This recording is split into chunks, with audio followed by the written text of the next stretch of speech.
I'm gonna have to refresh the screen a lot because I find myself sort of desyncing quite easily. And sometimes I'm like 10 seconds behind, well, 20 seconds behind. Yeah, there's no easy way to do this really. Uh, you're on the other No, no, side it's of fine, it's fine, it's fine. the you're on the I other mean, side of the globe. So normally when I do the this, I have conversation we're having is smooth, so that's all that matters. So yeah. I hope it continues to be smooth. Once I get into the game, I'll do a local recording and I'll put the VOD up separately. Thanks, man. And my computer can handle streaming and recording, so I like to do that when I'm doing like one credit clear attempts of other games and stuff.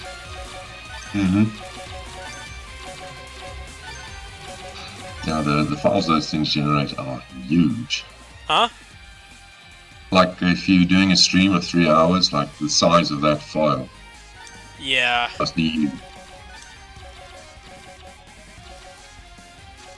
Alright, hold on. Let me start the recording, and you can introduce yourself. Give me a second.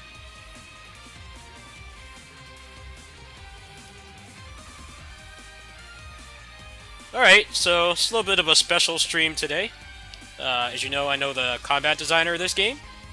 He is actually on Discord talking to me right now. We cannot play co-op because he's on the other end of the globe.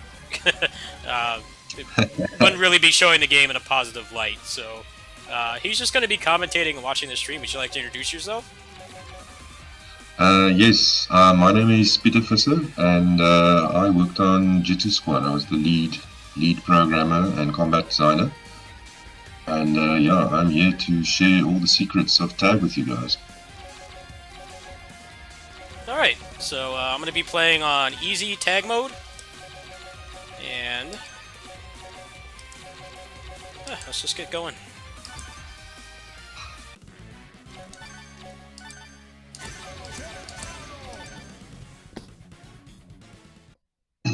Hey guys, hello.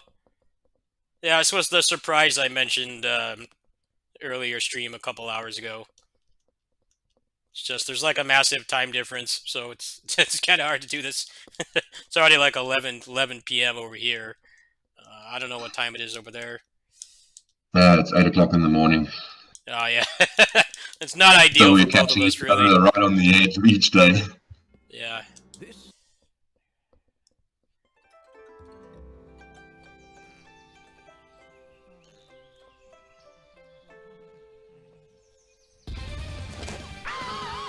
So if you guys are wondering how I got this connection, basically there was a game called Shattered Realms, which they kind of got funding for a prototype of it. But I guess for a variety of reasons, the game never actually happened. I recommend playing that demo. It's really awesome. I played the shit out of it.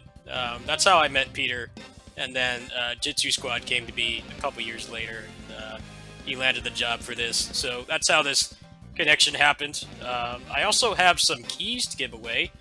I haven't quite decided what I'm going to do with those yet. I gave like 3 to the people in my Discord. I'm probably going to do like a quiz or something. Just a quiz for stuff on the channel.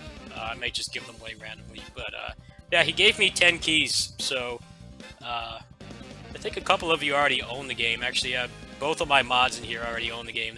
They bought it themselves because of because of me playing it. But yeah, there will be some keys later on if anyone has any interest. We'll go ahead and do that later. Maybe later in the weekend or something. Sweet. I just want more people to play the game.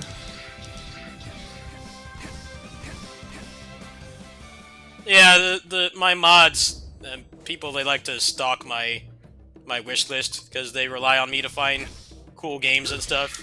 So Okay. I woke up the morning that this came out, and you were busy. I didn't want to really bother waiting for a key, so I just bought it myself. But then I went on Steam, and a bunch of them had already bought it. So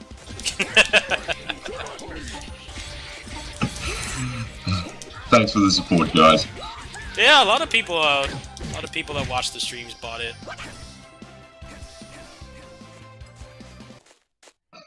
Cool.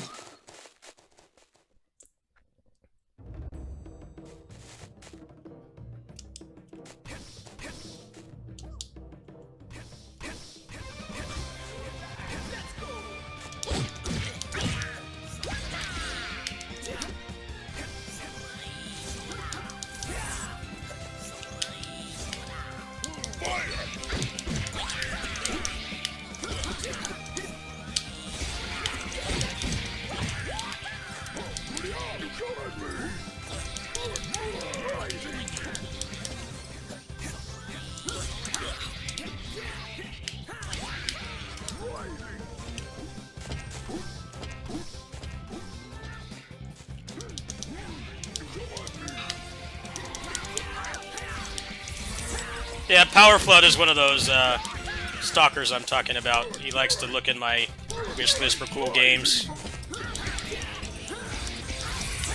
Creepy people Almost that watch like me. a recommendation list. Huh? Almost like a recommendation list. Yeah, they all stalk my my wish list.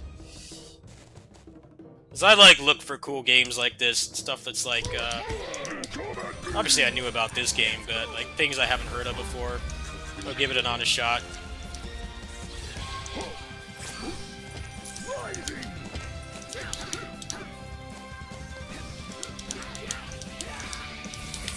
If you have any questions for Peter, you guys can go ahead and post it. I'm not like I'm not a super esports level streamer, so I don't think he'll be too overwhelmed. You guys can go ahead and ask him questions, and he'll answer if he chooses to. If I can. Yeah, if you can and you want to. That's what.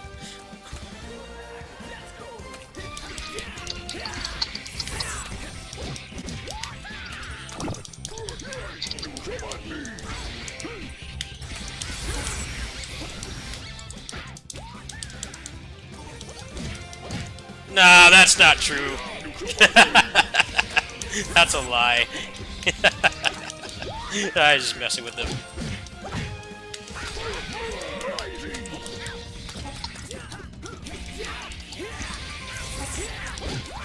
I don't know, the wish list is kind of like a half prediction of what I'll be playing. Whether I can say it or not. You know, I couldn't say that I was beta testing this, obviously.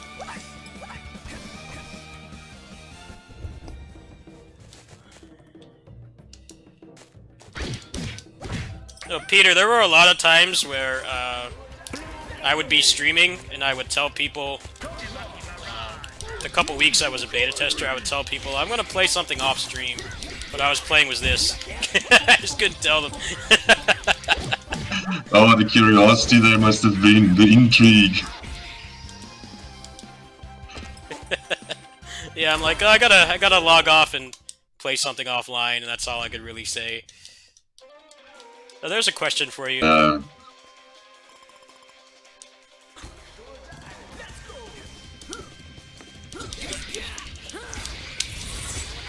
So no, Shattered Realms was actually the culmination of, I think, 3 other prototypes. I first wrote something more like akin to like a platformer, which had some kind of combat mechanics. And then I tried something else because that state machine was like horrible, so I tried something else, and that was more like a brawler. And then I sort of combined those 2 prototypes because the one had a nice, had nice combat mechanics, and the other one had a nice state machine, and I threw them together. And I heavily relied on games such as Marvel vs. Capcom and Guilty Gear. I sort of looked at what their combat mechanics were and tried to emulate them.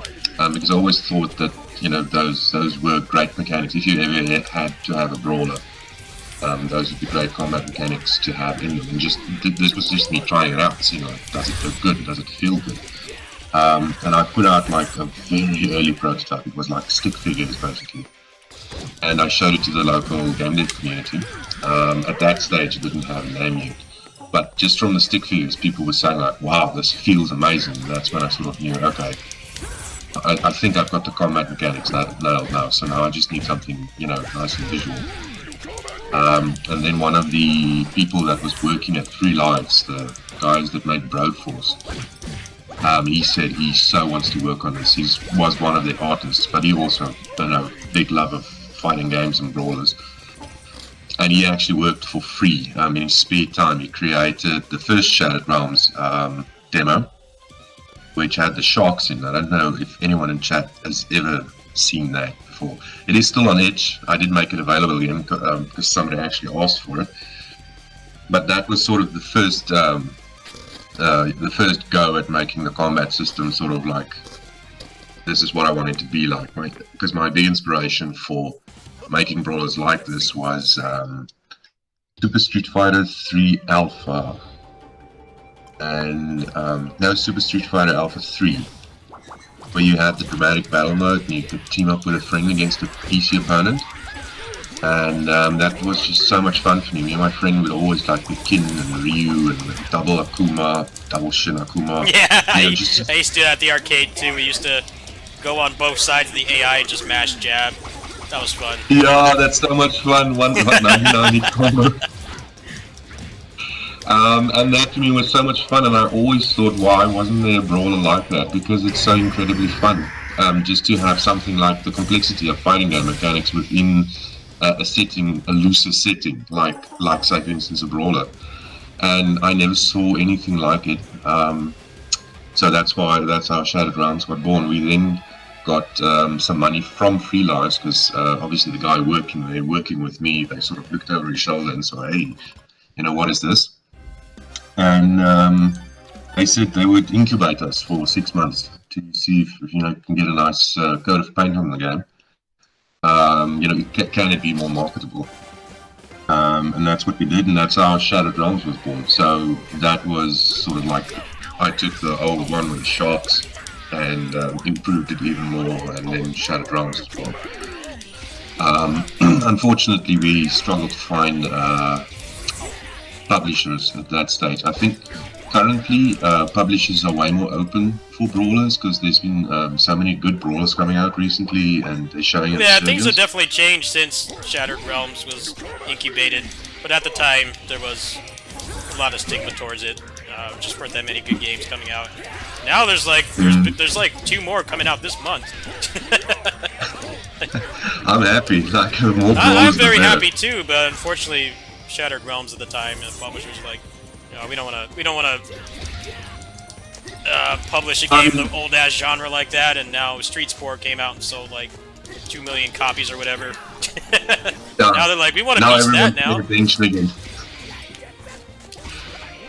But you know, I can understand from like an investor's point of view. Those guys have to they analyze risk differently. But you know, unfortunately, we didn't quite get the traction with that. But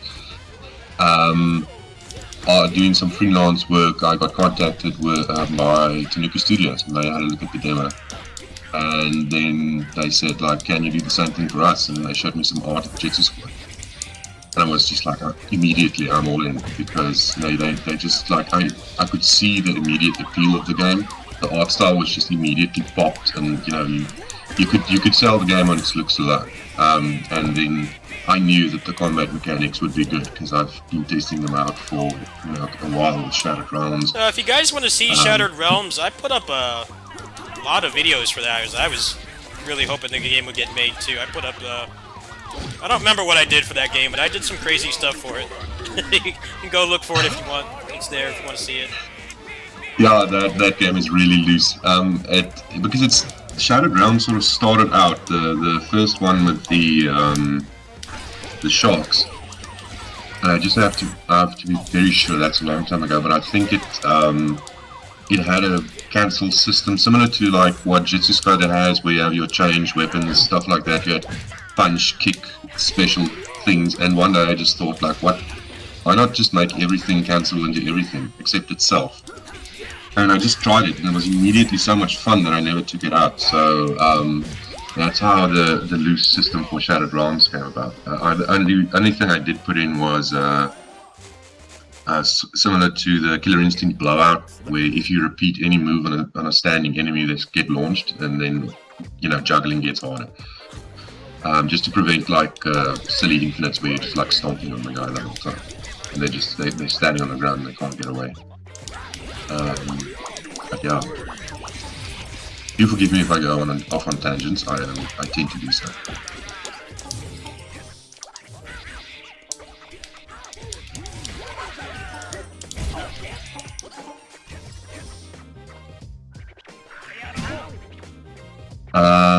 Oros's grab on enemies, on bosses.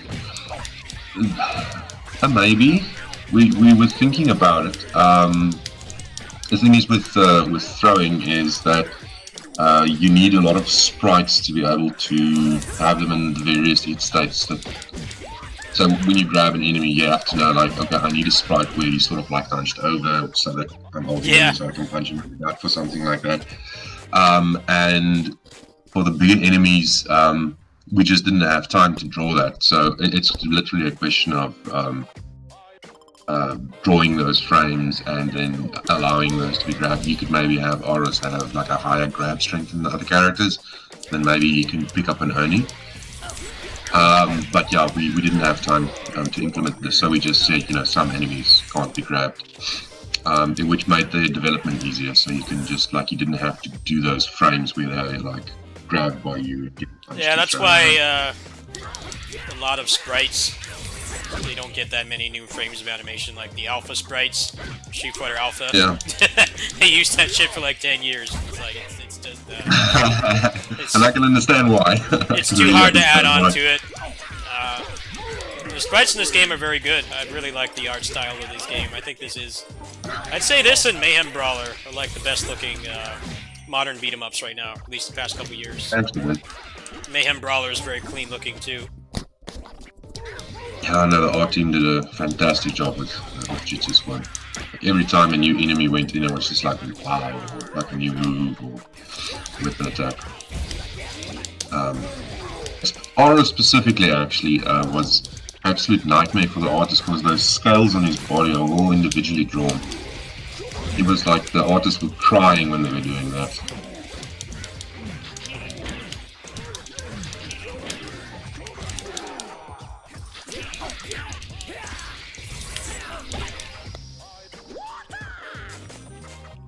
But yeah, so the boss throwing thing we'll look into if we can. Dash was at some point throwable, but we found out you could cheese him very easily by just throwing him in between two characters and then giving him a couple of knees and then throwing him back and then giving him a couple of knees and you could infinite him, which was kind of fun, but yeah, I can understand why the guys wanted it out. Yeah, you put out a game like this, it's like opening Pandora's box. People will just find ways to break it. My philosophy has always been, if it's difficult, like if there's any amount of effort required to get the game to break, and I'm talking about this breaking is in terms of like you cheesing it or you're like exploiting some mechanic. If it's, if it requires some effort on the player's part, I'll leave it in. If it's trivial to do, like just mashing one button, then I'm like, that's not really compelling. But if like there's this one guy who did a 200 hit parry against Dash in the demo, and because it gives you a 10% damage bonus, he was doing 2000 damage and he just did his super, and from full health he killed the boss. So in one single hit. So, and I was just like, wow, that's amazing. I'm never taking that out. Yeah, I've definitely played some games lately. I'm sure those of you who have been watching my streams for the past month will know the game I would mention. Some games are too easy to break, and it's not fun. When there's some effort and like execution involved in breaking the game, it's more fun for me at least. I mean, it kind of varies from person to person, but.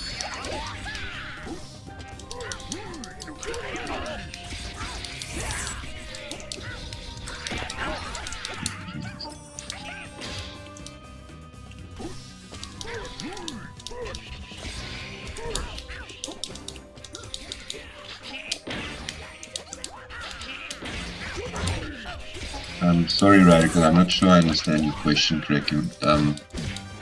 So maybe you can help me out.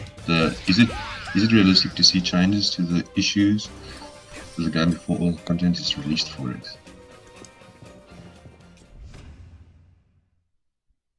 Does that mean like bugs? I think he means like the things that have been mentioned on the Steam forums. Oh yeah, we're hoping to have we're hoping to have a patch out by the end of next week.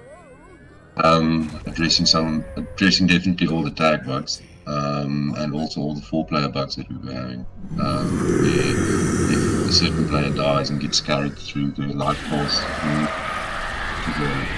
one of the other characters. I do have a. I can talk to Peter at any time. So if you guys have feedback, you can always send it to me, and I can send it to him. But Yeah, they can't really talk we about do. exactly what they're going to be changing. Yeah, it's going to be mostly bug fixes, trying to just get the game running as stable as possible. Yeah. And then then we're going to be looking forward because we got the Steam and PlayStation and Switch releases coming up. So we have to start preparing for that next week.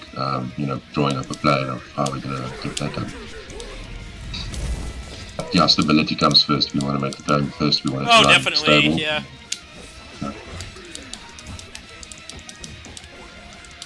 When I was beta testing this, I told you I bought Stranger of Paradise, and that game barely worked. And that game is it got to be a lot more budget than this. More people working on it. That game is worse put together. So stability is important, especially these days. You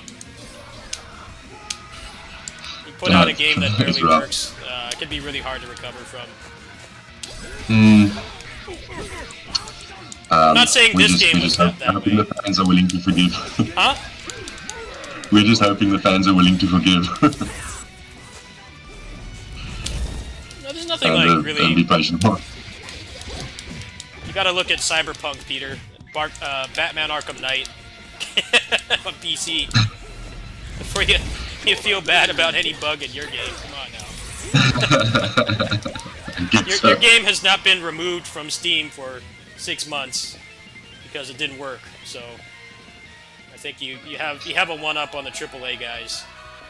I'm still in shock that happened. Like, the game was so broken they had to stop selling it. Like, yeah, that's rough. Yeah. I wouldn't want to be the person who makes that decision. Well, luckily your game is not like that. Thanks, not man. Cyberpunk PS4. JD Lightshade. The art style was pretty much nailed down. The trailers for the game ended up looking a lot like, because initially what they did was they didn't have a program for the game. All they had was this vision of what it would look like and what the moves would look like.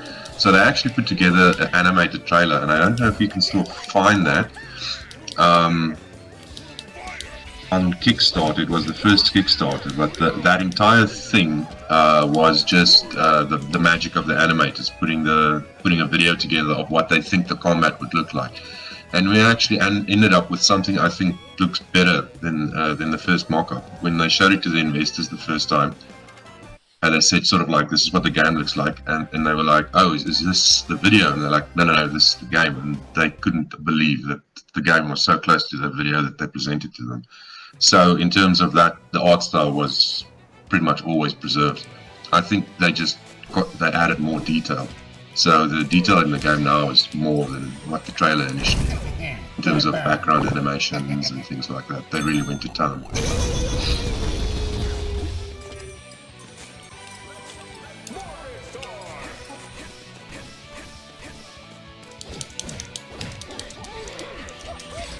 Lily Maki getting chased by the shark in the background. I love those little details. I don't know if you guys noticed, but in the second level, all 3 Fight and Rage main characters, playable characters, are in there. They're on different screens, but all 3 of them are there. Norris, Ricardo, and Gal. When I was beta testing this, I was really happy to see that. I have a good relationship with Sebastian Garcia. We talk about, he was still using GameMaker 8 at that stage for Fight and Rage, so since this was made in GameMaker as well, I often, just picked his brain and said, like, no, I'm having trouble with something with this, can you help me? And he usually could just put me, here's a link, this is how I solved it. So it was really nice of him. I don't have the greatest respect. Like, I would say that if you're going to make a retro style brawler, Fight and Rage is sort of the yardstick you should build yourself. Yeah. I'm really happy. He made his money back on that. I know he had he's talked about how he had a really rough living situation. That game kind of turned it around for him. Yeah. I saw the house he lived in previously. It was rough, and now the game is able to support him and his family. He had a boy. I immediately asked him. Yeah, I immediately asked him, "Are you going to name him Guy?"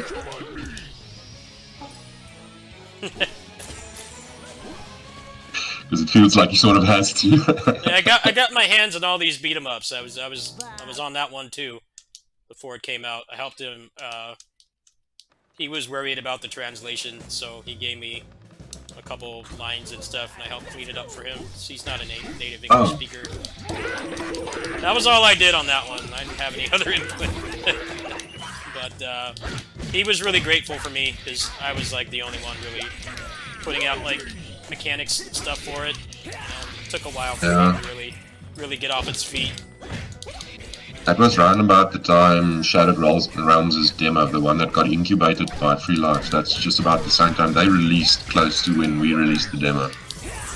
So it was also still the Brawler Dark days, and yeah, I couldn't shill his game enough because I just thought like, wow, this is how you do brawlers.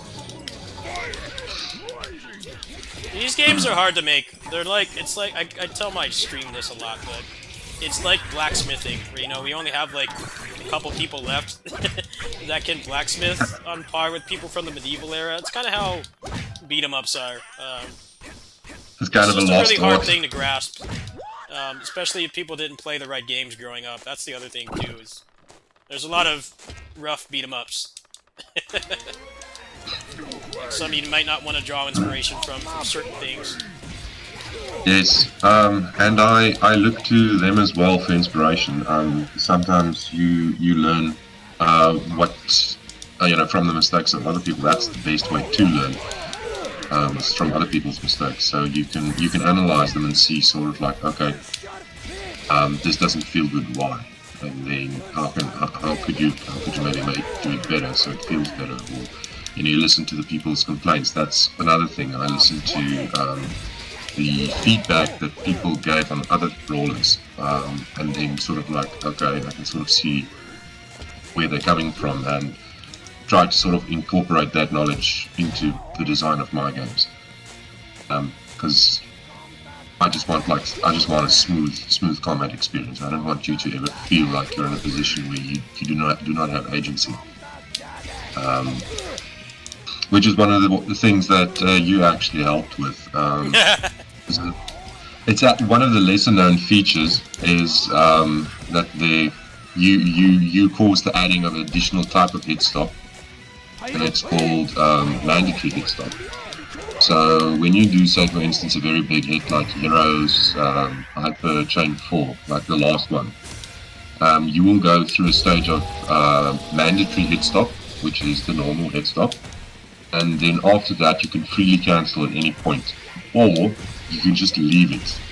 And then as enemies walk into it, so you can decide to stay frozen and then have them walk into the hitbox, because that feels awesome. Especially if you do it in front of one of those Umaki portals and they all teleport into it. But I didn't want to take away the freedom of being able to, because if you remain in that hit stop, that's one of the things you said, you feel stuck, and I didn't want that feeling. So in other words, the cancel windows remain the same while still giving you the ability to sort of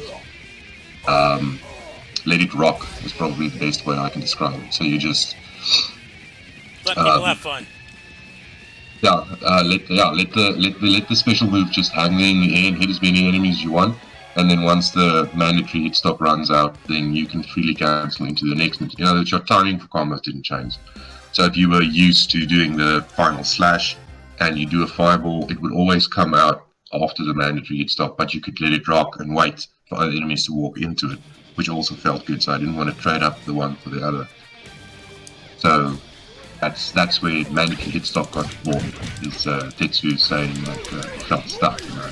When he said he felt stuck, and I tried it myself, and I was like in that hit stop, and I just wanted to uppercut, and they were just hitting enemies. I was like, okay, I get what he's talking about. So a lesser known feature of the game. It's just basically in the background. There's so many things in the game that are just like, for instance, these bat bones. I've always hated flying enemies in games, and I think everyone does. Yeah, But see, what that's I why do- you're a good game designer, you know. So the bat bones and all flying enemies in the game will pick one of the like, even if they're idle, they're not attacking anyone at that stage. They will pick one of the players and they will stand in line with them. So they will always be in a. So if you're jumping and attacking, they will never be out of plane with you. They will always be in plane, even though they're not attacking you. So their idle is always atop online, making them way less irritating to deal with. So they're always in your like that. They're always in your should always be in your plane. If you're multiplayer, then obviously they might choose another player and then they'll be out of plane with you. But someone will be able to just jump and hit them. Because again, I find flying enemies to be really irritating, especially if they do that 360 around you. It's just impossible to hit them.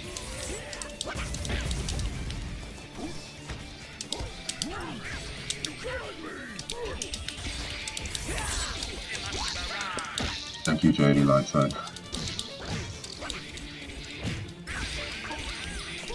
Yeah, DFO is a game I used to play a lot on this channel. Many years. That was one of the first games I really played on here regularly, besides the Muso stuff. Way back. We're talking like 2008.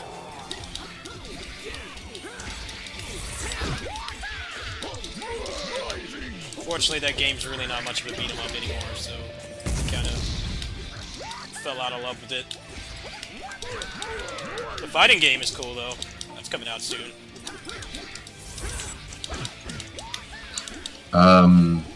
So JD Lightshade, with regards to inspiration from Fighting Rage and Streets of Rage, I was very selective.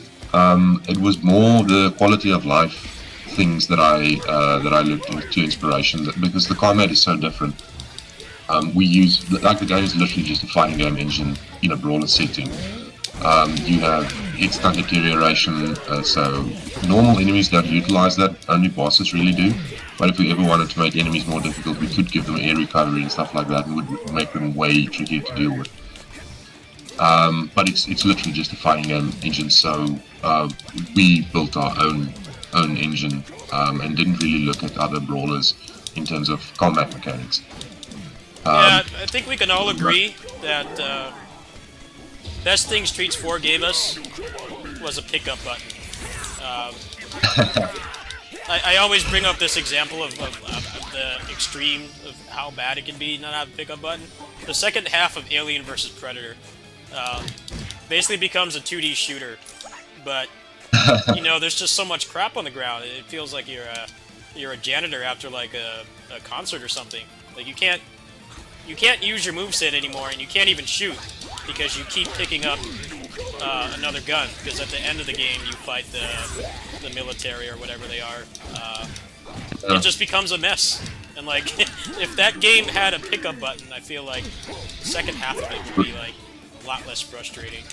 But I always say that's the best thing Street 4 gave us, because that was something that's been overdue for literal decades. Alien vs. Predator is a pretty extreme example, but that game is really highly regarded, and I always feel like that's always been my biggest criticism of it. True, but it did a lot of things right as well. They were really pioneers in terms of just like, you know, upping the moveset and stuff. Yeah. Barring a few frustrations, it was still like a really, really good arcade brawler. But Fight and Rage, what did we do? Yeah, just conveniences, like it's like all the thousands of small things, like when you go into a menu and you've selected all your characters, to have that little dialogue box that says okay, or having move lists within the game for your characters. So it's like all those tiny little things. I do look to the other brawler games and I sort of see like, I really like this. I should put it in my game as well. But yeah, the combat mechanics is sort of our own special sauce, which is basically just Marvel vs. Capcom and you use gear.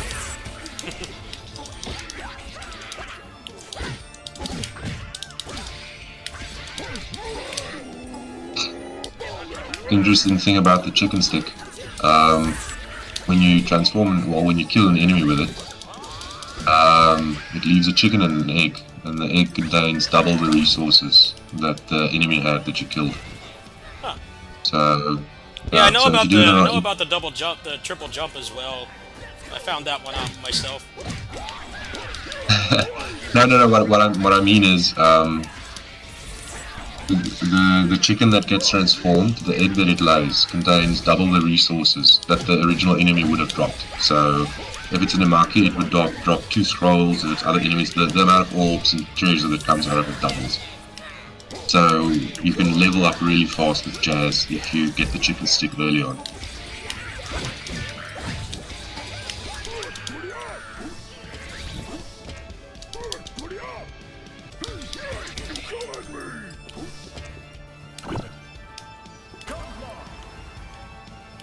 The mace is really good because it has a lot of hits done on it.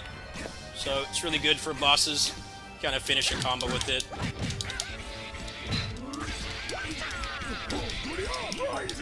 So another good thing this game does is the weapons don't suck. That's been a staple in beat 'em ups too. Is they're usually like just a straight downgrade. The weapons not only give you new moves in this game, they also give you hidden proc use. Like one of Jazz's weapons actually gives you a triple jump, which for him is huge because he can jump cancel his aerial attacks. So yeah, you're getting a whole other extension of that move. Throw in a couple of bonks, maybe. I don't know. Yeah, I've seen people go off screen with him. But you need an enemy with enough health.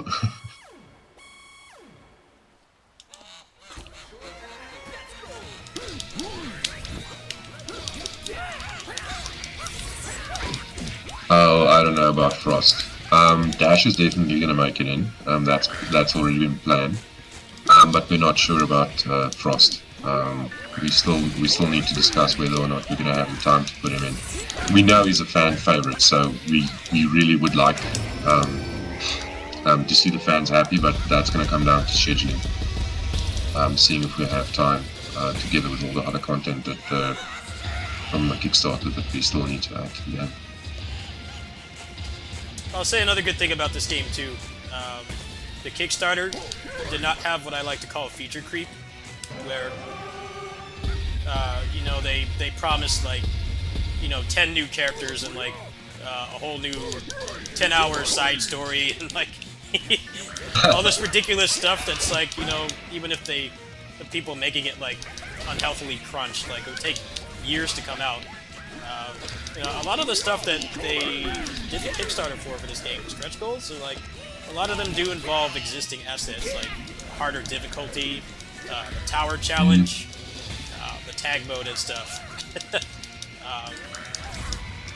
You know, I actually didn't have the money to back the project, but that was something that I really appreciated. Because, you know, we're still waiting on Bloodstained stuff.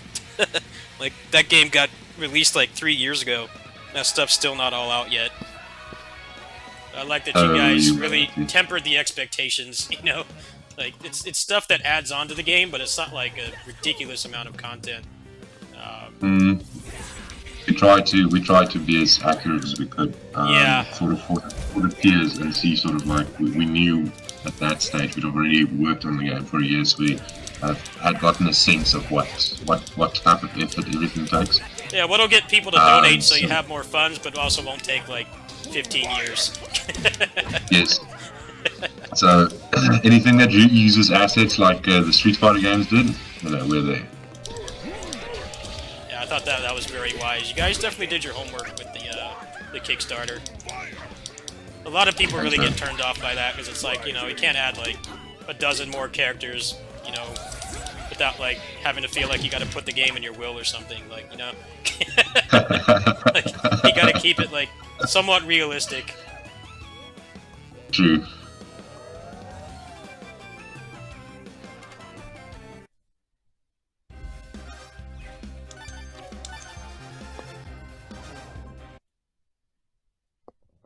Plus, you guys had a playable demo as well, which a lot of people have said. A lot of crowdfunding for games has been really poisoned by all the scam ones and stuff. So when you come out and you have like, okay, we have the game like playable in engine. We've been working on it for a while. You know, we actually proved that we actually know how to make a game. That can go a long way, and it definitely did for you guys. You guys got most of the stretch goals. Yeah, we hit more than we thought we would hit. Yeah, I was anxiously watching that. I remember I woke up and the tag mode was funded, and I'm like, all right, everything's all right with the world right now. The world can return to normal now. I was very happy to see that. Oh man. Yeah, I was really happy to add it as well. It's one of the first things I actually added when after the Kickstarter ended. Purely because I wanted to. It's one of those things that would need a lot of testing, and I wanted to have it in as soon as possible. Yeah, and see, this is something that's using existing assets that adds a lot to the gameplay. Yeah. The game basically plays completely differently, and you guys didn't really have to draw any new sprites or anything, so... Yeah, it's just swapping that out. So, just a little bit, I don't know how to what extent you have explained the tag to the guys.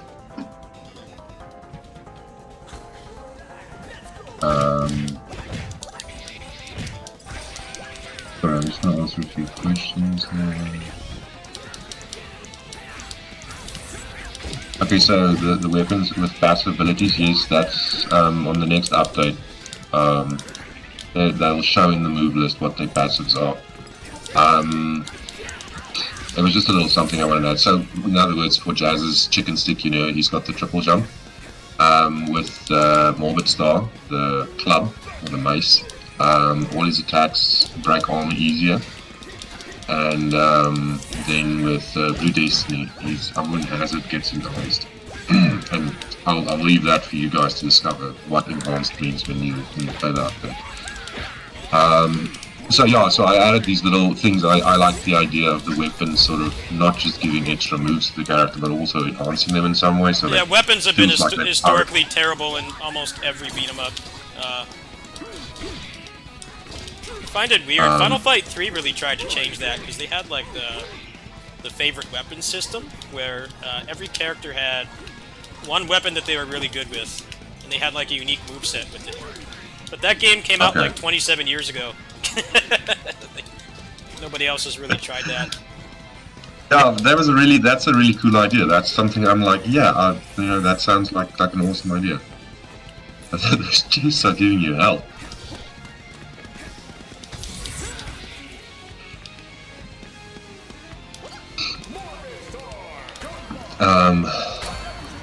But yeah, so the passives hopefully will be they will just be listed in the move list of what they do. So like Gunlock for Aros increases the gauge's length, and the same with Hayakushin for Hero, because they're nice spammable weapons. So I wanted to give you more ammo to spam.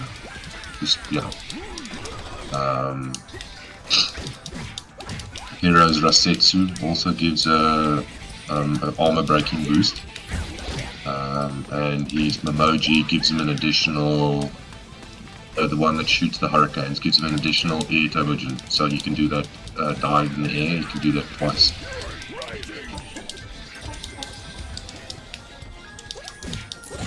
Which is great when you use it in conjunction with a weapon, like to sort of spinning them towards the edge of the screen and then wall bounce, and then you come in with the double turbogen.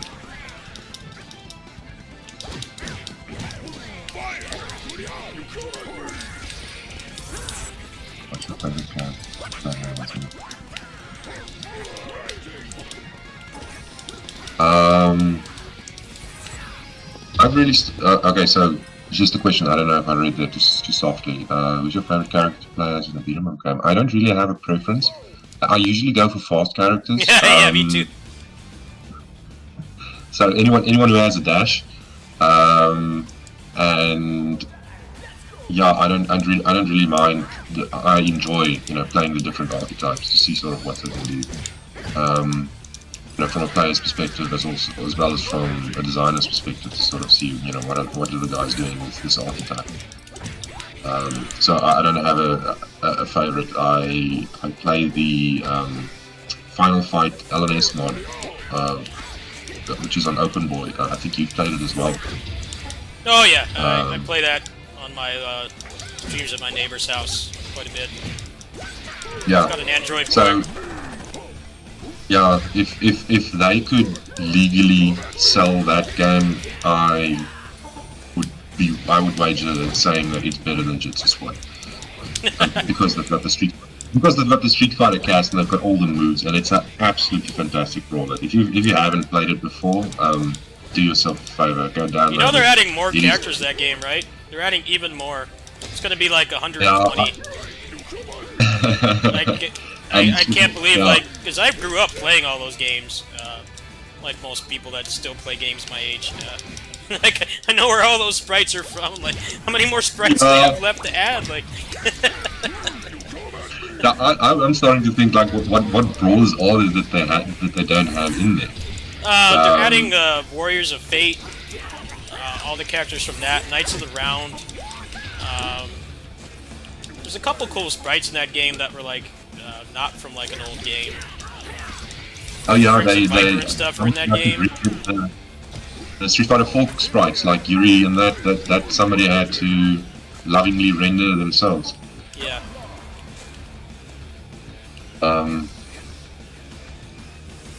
Yeah, which I really appreciate. It's a fun game. It's like that's my game that I play if I just want to have fun with my friends.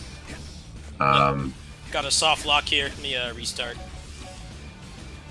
I've had that happen before. I think it's because I'm a tag combo addict. I think it only happens in tag mode. Just go back? Huh? Oh, never mind. I'll make a note of it.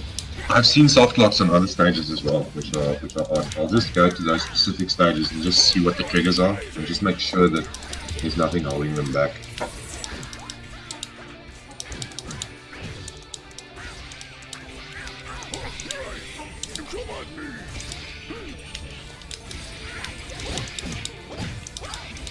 Peter, I'll send you, after this is done, I'll send you the, I took a screenshot of them. The guy streams himself working on the game sometimes. That character select screen, they look like ants now, like like 8 pixels for every character. It's nuts. They added like a whole other row at the bottom, pretty much. What? I can't wait for it. Damn. Did they have a release date or the inside information you can share? I don't have any connection with those guys at all, though they did like the videos I put out for it. I don't have any connections with that one. A lot of these other beat 'em ups like this one, yes. That one, no. I gotta wait just like everybody else.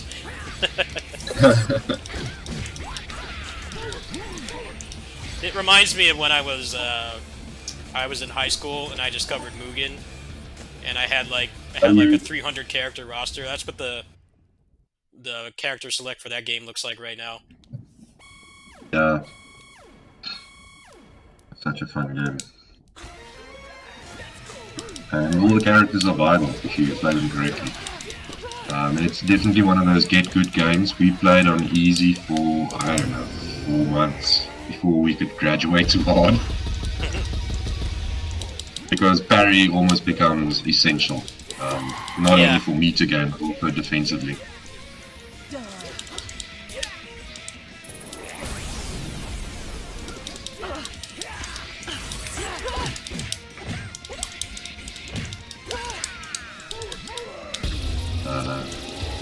You can, I don't know if you know, but you can exploit the slime puddles.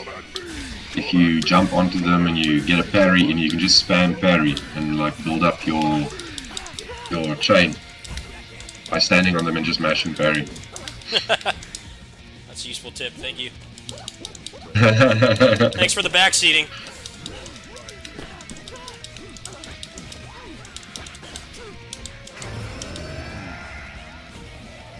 Oh, Fight Forever is, the clips that guy posts, they should be rated adults only. That game looks very sexy. I can't wait for that to come out, too.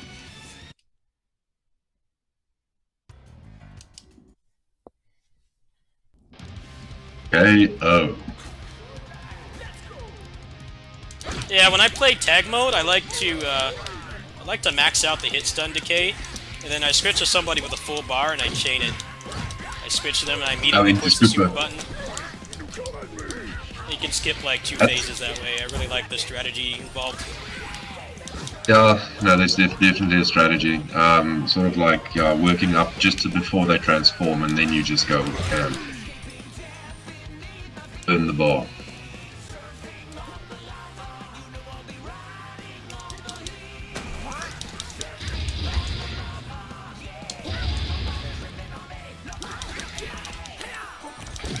I also really love the song on this stage. I'm actually like, I'll tell you guys a secret. I am terrible at like being able to understand lyrics. I've been like that since I was a kid. That's why I like game music and stuff.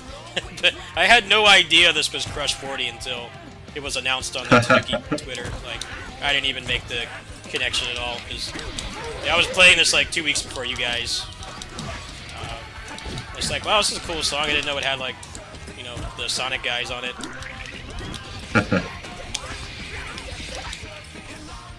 The audio guy just rocked up one day in a meeting and he says like, I spoke to the Crush 40 guy and he's going to do the lyrics for one of the songs. We're like, what?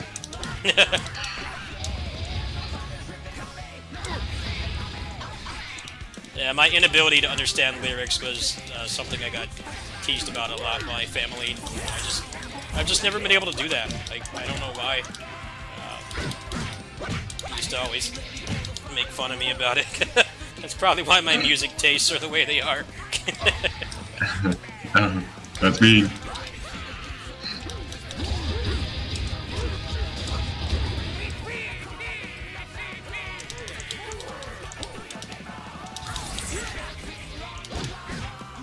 Let's just pop a super here.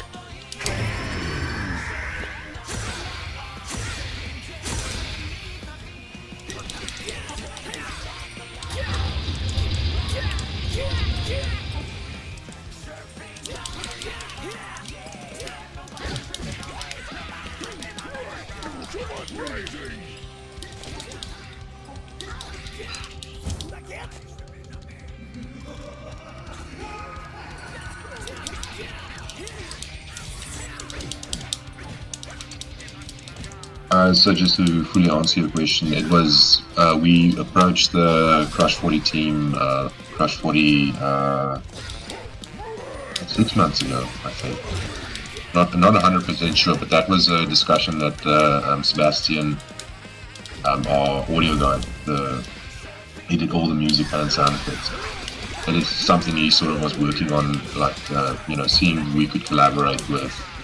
And he was up for it, and then yeah, they just said, yeah, they're cool, happy to collaborate with us, and we're like, shit, great.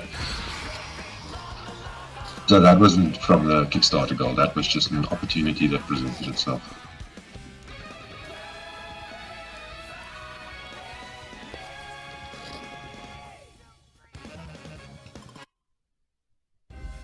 Be surprised what happens when you put yourself out there on Twitter, like... There's like pixel artists getting jobs on big games because like, hey, here's my sprite of this random original character that has like a 500 frame idle animation. Then they get hired to work on like some like Final Fantasy game or something. Sometimes those things just happen. The amount of pixel art you see on there is just like crazy, and like it's good to see some of those people get hired. You really want to see that talent shine. It's the people with a passion for these games and the genres that you know, they put a lot of love into it, and they know what because they are the audience. When you create the stuff you love, you are effectively also the audience. So you know what people sort of like. See, and specifically with like pixel art. I'm also a huge pixel art fan. I love what the guys did with Blaze Blue. Those high resolution pixel art graphics were just like, oh, stunning.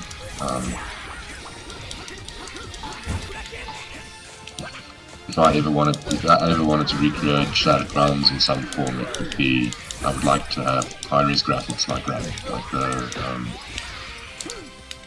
the Blaze Blue.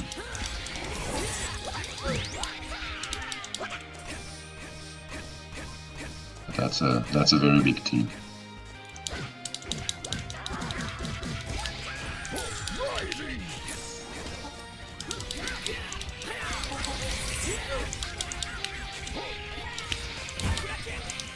So I put up a video of me doing the tag mode, and I sent it to Peter, and he said I was like the best that anybody had used the tag mode with. I don't believe that, but well, you're more than welcome to show me videos of people that are better than you. I'll recant my statement. I played an unhealthy amount of the Warriors Orochi games when I started this channel, so I have that 15 years of tag combo experience, I guess. Yeah, and I really wanted to give a lot of freedom. There was a lot of... I'm sorry, just answering the question here from Shady Lightshade. I haven't really touched open ball before. I didn't know about open ball until very recently, actually. Well, recently, 5 years ago. But by then I had been so used to using GameMaker that I just kept on using it. So Open BR is really indicated to use, from what I understand. A lot of the games coming out for it right now, like LNS, Ultimate Double Dragon, Streets of Rage 2X, those are like that's like the holy trinity of OpenBR games. A lot of them actually aren't that good. Those are the ones I recommend everybody play, but like they use like custom engine modifications and stuff. Like a lot of people don't really know how to use it anymore. Yeah, out of the box without tweaking it a bit. But it is still the go-to engine. Like if you want to create brawlers and you need an open source solution, yeah, that's your go-to. But because I was used to using GameMaker, I was just like, well, I'm just going to create my engine in this, and I'm lucky that GameMaker actually is so well supported. They recently got bought over by Opera, the browser company. And they've just been doing amazing work with the engine, the GameMaker engine. They're adding so much new features every single time an update comes out, so I'm really confident using it going forward for any type of project we tackle, because it's only getting better. And it is free if you don't want to build the EXE. You can run your games locally, any type of code. The moment you want to build for a platform like PC or PlayStation, etc., you need to upgrade the version, so you can do that. But yeah, so you can get a free version and just compile locally and play with the engine and see what it does. You do, obviously, like with OpenBall, you get a lot more out of the box. But with this engine like GameMaker, you get way more flexibility. But it does require a little bit of getting used to the engine. They're also doing a lot of work trying to make the engine as easy as possible for people who don't know coding. So there's a really robust drag and drop system, like a visual coding system, where they try and show you, where you code by visual. There's no actual typing code anymore. So they're doing a lot of. I really have faith in them as an engine, so I don't have problems using them going forward. So yeah, I wouldn't be looking into OpenBall for my own games. But like if you're just looking to mess around, and I've seen a lot of games there. I saw a He-Man brawler actually, which was interesting. So I mean, you get lots of nice fan games being made with OpenBall, and they wouldn't exist without it. So that's wonderful.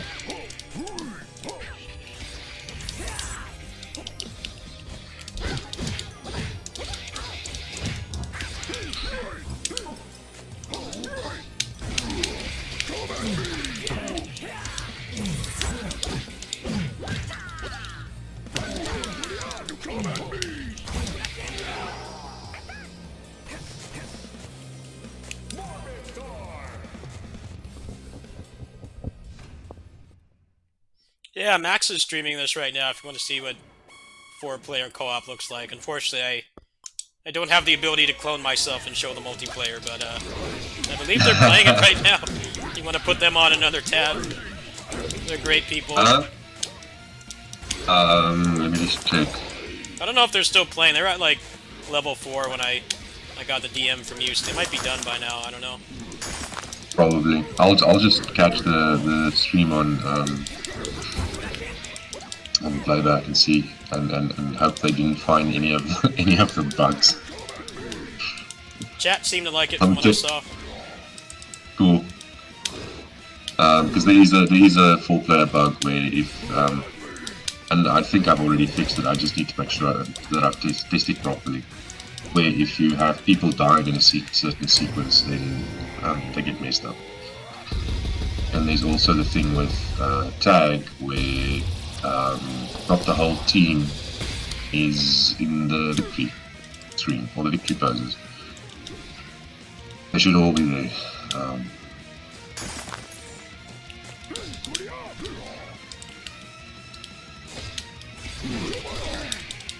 So yeah.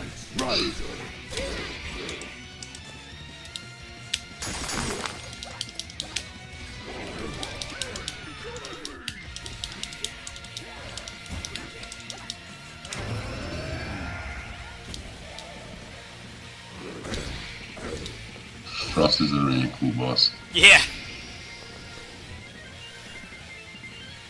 He's got a dive kick. What more do you want?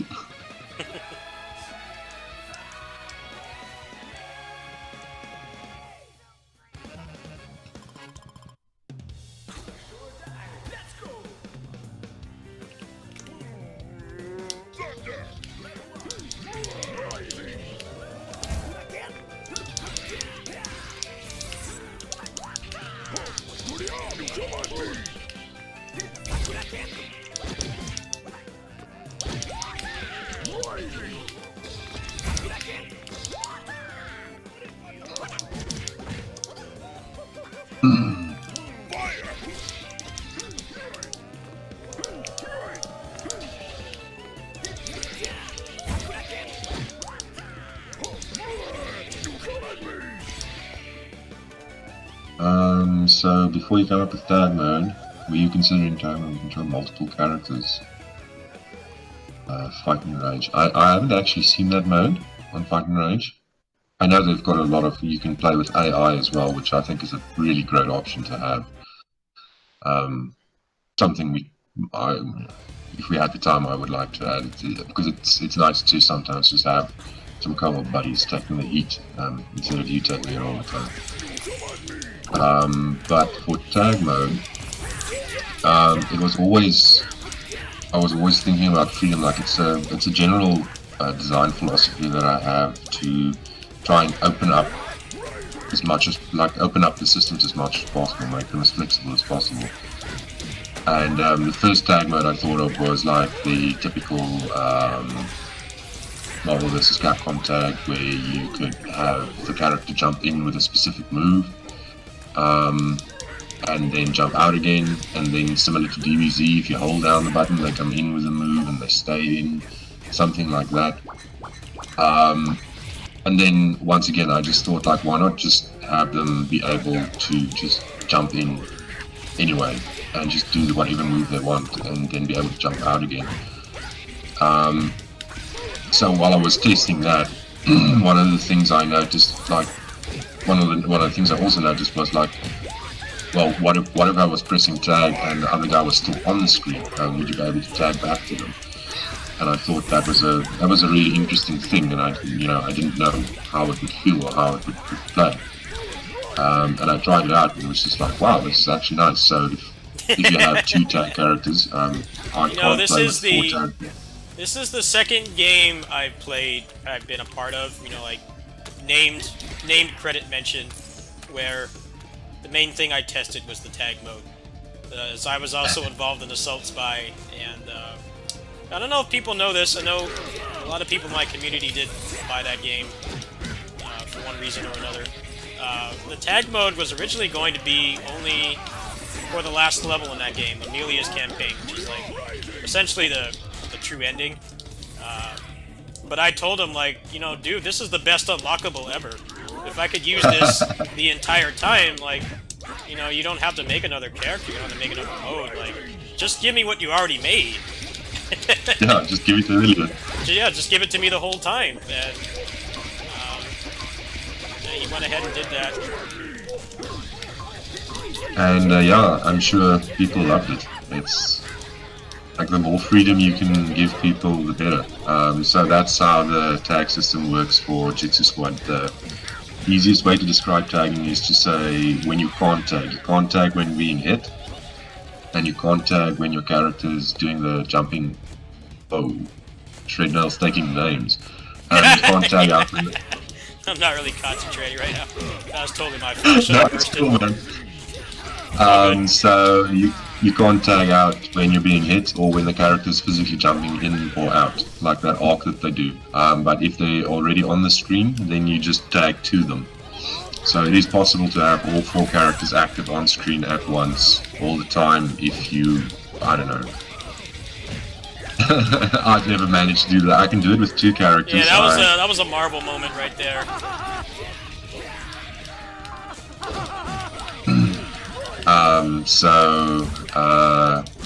That freedom was sort of like something. The moment I saw it, I was just like, I'm not good enough to be able to do awesome stuff with this, but I was sure that the people in the community would be.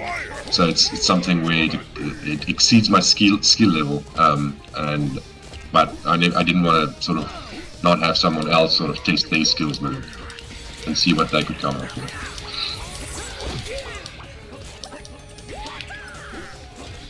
The skill ceiling for tag is extremely high.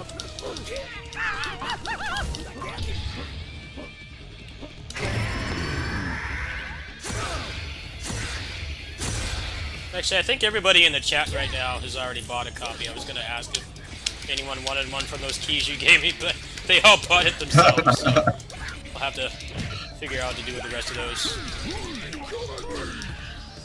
Somebody doesn't have it, and I'm really keen to try it.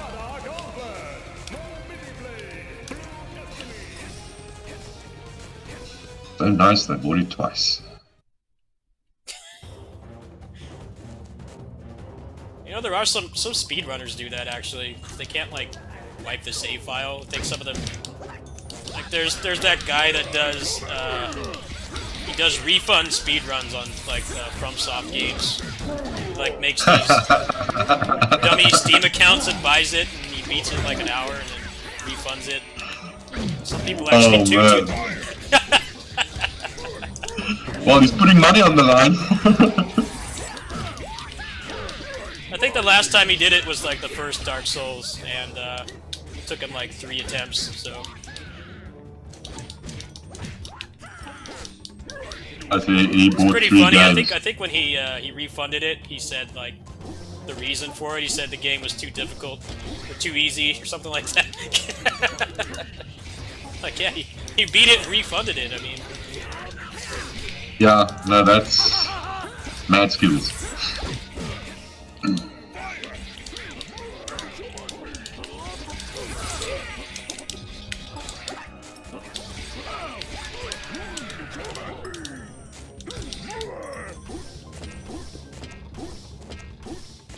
Yeah, okay, so DJ Lightside, you saw the charging of Jazz's projectile. That is very intentional. So the input buffer, the moment you are, let's say for instance you're playing with Hero, and you are again on the final hit. I use the final hit of his chain because it has so much hit stop.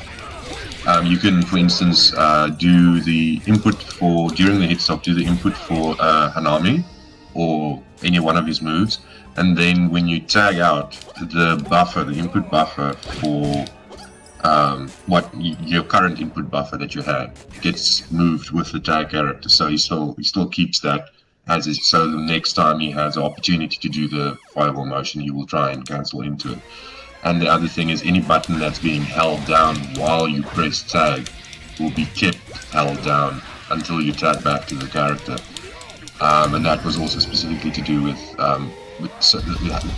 why so many of the characters have charge moves, so that you could like buffer a charge, for instance with Auros, maybe do the charge on the ground while you're doing a combo with Hero, tag back to him and back to so that you can sort of get the effects of both. So yeah, it preserves the input buffer. So anything you input it before you press tag, and then it also keeps whatever you're holding down. Apart from the directional keys, it remembers that as well, and it keeps holding it down until you tag back to the character. So you could have all characters sort of standing on the stage doing one of their charge moves, but they're going to be sitting ducks. But that's the concept. So it also enables a lot of interesting setups.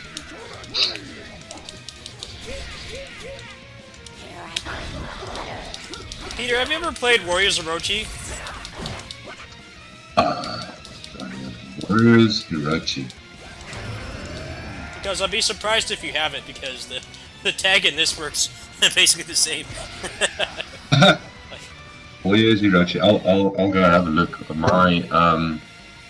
My background in brawlers are actually really limited. Being from South Africa, we didn't get like a lot of the arcade games coming to us. Yeah. To all arcades, you saw the mainstays like Street Fighter and the Rainbow editions, and Pac-Man and things like that. But when it comes to stuff like Alien vs Predator, you had to go to like the city centers, to the big arcades, and then there would be like one copy of it there. So, and the same thing with when it came to games coming to consoles and stuff like that, we'd also just usually get the blockbusters. And then like all the more obscure things, like what you really want to play, they remain, you couldn't get them here. So I missed out on a lot of brawlers in that sense. Yeah, I'm really surprised you haven't played those games, because that was what started my tag combo obsession. I had a different career path with the tag combos that most people did. A lot of people, it was like Tekken tag and stuff. I've always been terrible at Tekken. It was the Warriors Orochi games, pretty much. Okay. No, I'll definitely check it out. Yeah, there's one of them available on Steam. The latest one is on Steam.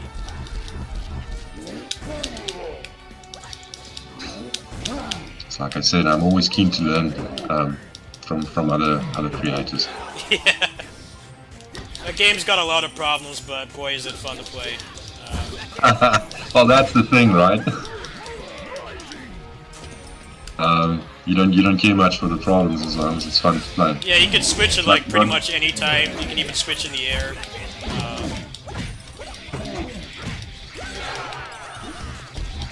This is probably one of my favorite assists. I have to add you on Steam and just buy that game for you at some point. It's okay, dude. I'll get it.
Shady is also one of my favorite bosses.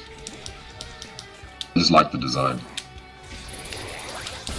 The way she sort of like transforms into like the other characters and does their best moves. Oh yeah, light side. I'm sure you noticed, but I post stuff in my Discord just because I'm trying to get the link on my phone. I do a lot. I use my Discord as just a link depository. It doesn't really mean anything. But I tried to reinstall that game. I couldn't get it working.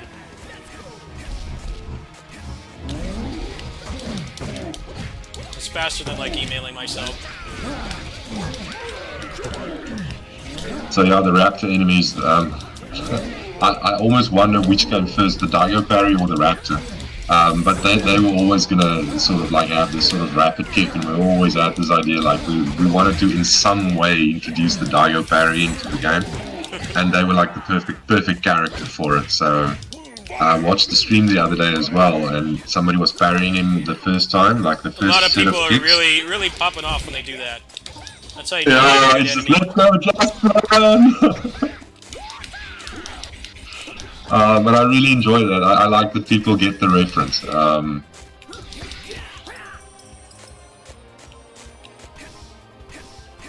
And the genocide cutter, everyone loves that one. Cutter!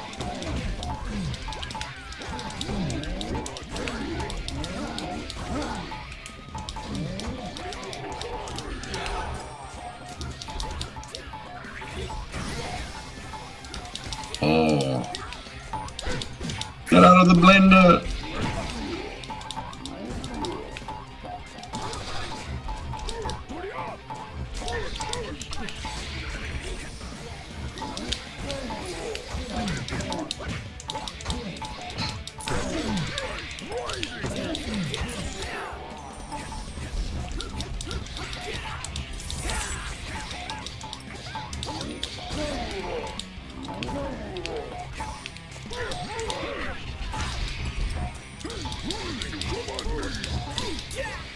So this is getting an XR Arcadia release, right? Yes. Wow. Congrats. I made a deal with them, yeah. So we're going to be looking at making like an arcade version of the game. It's basically going to be story mode, the version that you're playing now. Huh.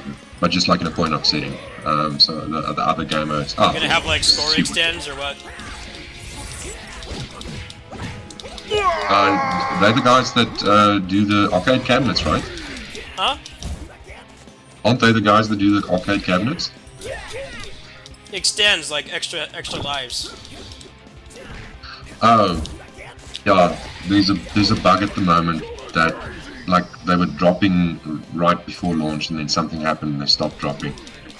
One of the things I want to fix by this week or next week. Because I don't know if you saw them. Maybe while you were testing, you could see it was like a little heart that said one up with little wings. Yeah. And then they stopped dropping. And I was like, what?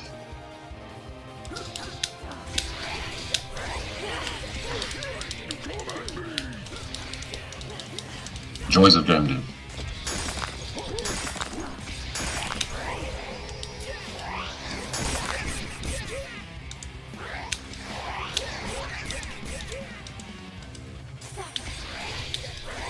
Nice combo. Not playing very good right now. Oh, he's dead too. I didn't see him die. This game is hard even on easy. Like, it's not like baby mode at all. I just like the boss fights, but there's no ads. It's more like other games I've played. I don't feel bad playing this on easy. It's difficult.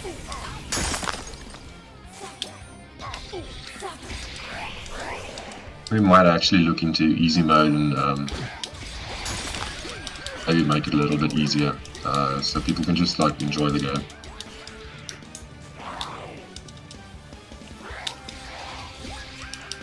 Because in easy mode, you're there for the story.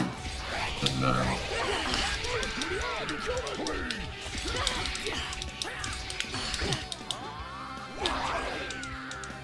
great things. Wow, that's a tough one.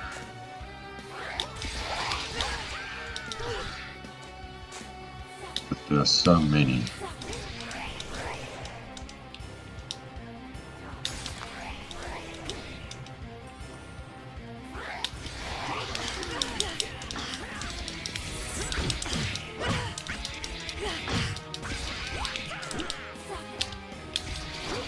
One of the ones I like is in Castle Hellstorm at the gate. Right before you enter, you see I don't know what the animals were called in Golden Axe. Is that pink lizard that's swiped his tail? Its skeleton is in the background, and there's also a Golden Axe in a stop there. So it's that like old Siege sort of like Golden Axe reference. I really like that one. But there's a lot of good ones. The guys hit them throughout the game. Some really obscure ones as well. Like in the Castle Hellstorm, the first section, there's a cat sitting in the left, like a skeleton cat. That's my cat, Snooky. It's her in a skeletal form, sort of sitting in the background.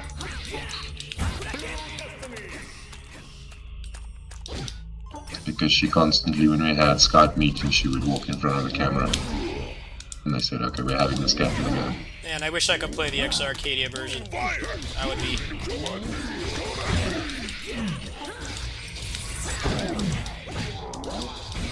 X Arcadia is such a cool idea, especially for people like me that grew up in the arcades. Like, just actually having new games again. You know, a lot of the problem is it's go to the arcade, just Third Strike over and over again. Like, it's a great game, but need something a little newer. Yeah. I really like that as well. We went to an arcade in the Netherlands, which blew my mind. It was run by Hassan. He's actually one of the assist characters. And it was just amazing seeing all the games that he's preserved, like some really rare stuff that you can only play, like, you know, you can find it in Japan maybe if you're lucky, and then in that arcade. Lots of nostalgia, lots of really, really cool stuff in there. But arcades are like that are dying out. There's one place in South Africa, I think, in Cape Town, where it's one arcade that has survived. It's the only place you can go to play arcade games. No golf cafes and stuff. I remember it so fondly when I was a kid. You know, you would start the Saturday morning with a pocket full of coins, and then you go to all the different, because all the shops had an arcade game, because they were basically, they want the kids to come there so they buy sweets. So we would just start from one side of town, and we didn't buy sweets, we just played games. So we'd go to every single arcade and play all the games they had, Mortal Kombat, Street Fighter, and we just sort of do like this loop. Yeah, on our bicycles, and it was just like the greatest memory. You know, just having fun with friends and like this whole adventure throughout the entire day. One of my greatest memories of the arcade too. So I also still have a very soft spot for them. I know there's a lot of people in America that, I know Max says he's near, there's some guy near him that was also, he's got like this 3-story arcade where he's just like preserving as many games as he can. And I really applaud people who, you know, take that up, because it takes a lot of money and effort to keep those arcades going. It's a lot of work. Constantly have to fix them if a button gets broken. Yeah, a lot of the ones in Japan are closing down because of COVID.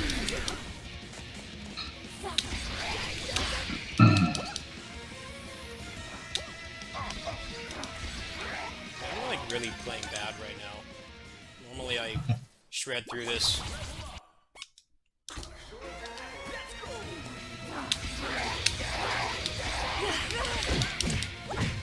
Speedrun strats.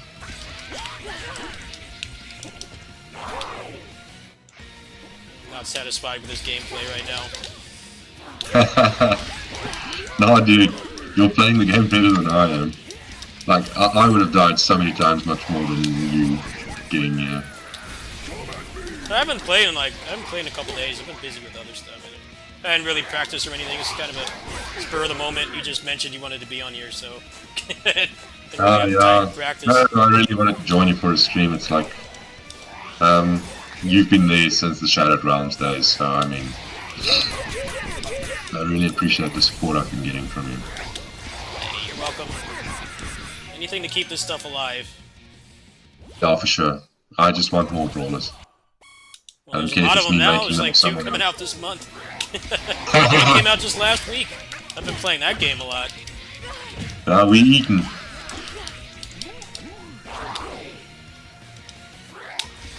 I'm really glad it's happening. Like, really glad to see brawlers coming back into the mainstream.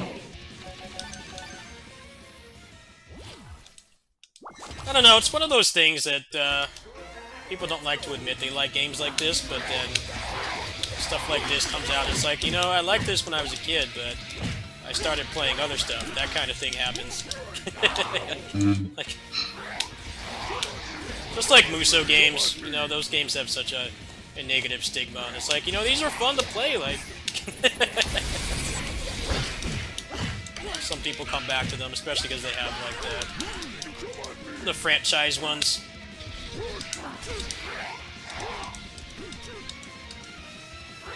Oh, good parry.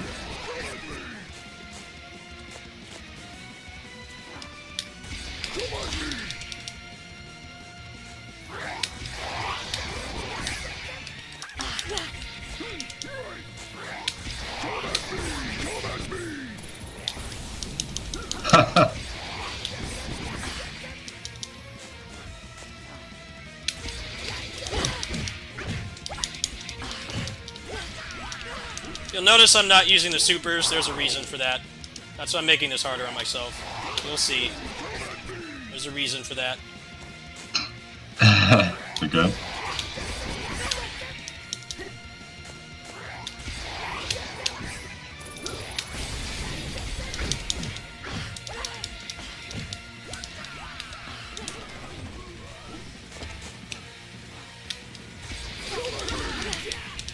Like her grounded pose and Dash's grounded when they're lying on the ground is the funniest to me. Like Dash's eyes sort of swirling in his sockets and her with her like one leg sort of in the air.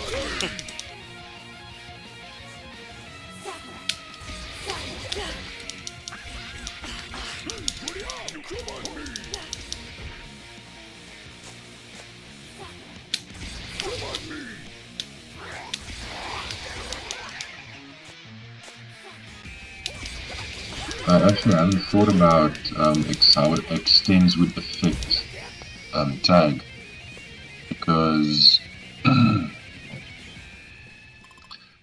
if you do get an extend with a tag character, that character would have an extra life, so the moment they die, they would revive.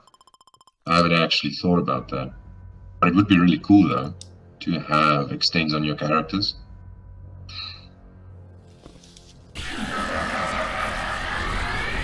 So then you, especially if you have a character who you know is a bit more fragile, like maybe you stack over a couple of lives just to make sure she sticks around. Doesn't get killed as easily.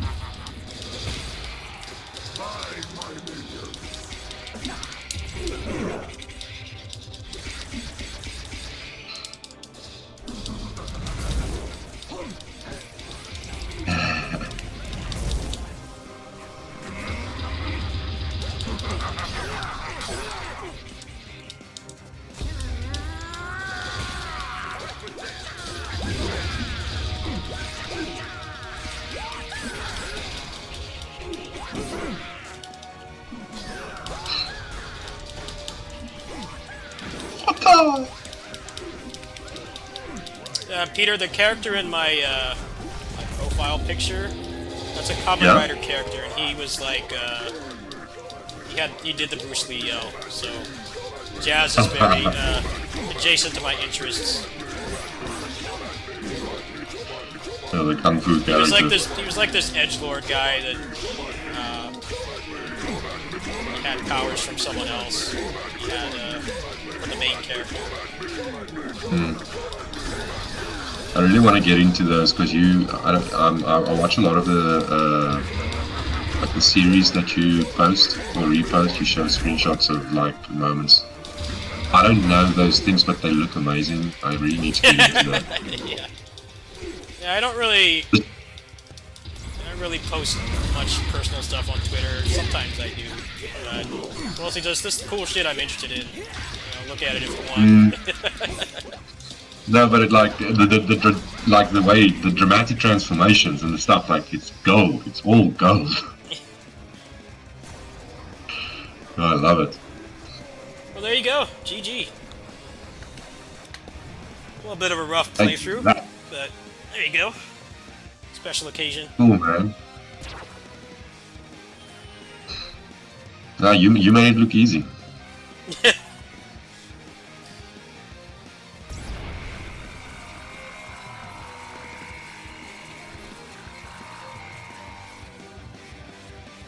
Dash isn't unkillable. He sort of has a set amount of life. If you take it off, he jumps out and he stays out for a while. So if you focus on him, you can sort of like get him to jump out, and then you can focus on origami. Or if you feel like you can face both of them together, um, then you can. A super usually gets rid of him, from what I've seen. Usually it does enough damage to get him to jump out, but then after a while he sort of like jumps back in again. From I don't know if we changed that, but I think almost he's throwable as well because he's not the main boss, so you can actually pick him up and throw him around. Jitsu Squad has saved the day. But I'd have to double check that. Wow, it's been a long day, and I really need my old man. He's effectively unkillable. He's just sort of like an annoyance. I think he jumps in maybe 3 times, and after that he stops. Much like the mooks. By wishing you a good night. See you in the next adventure.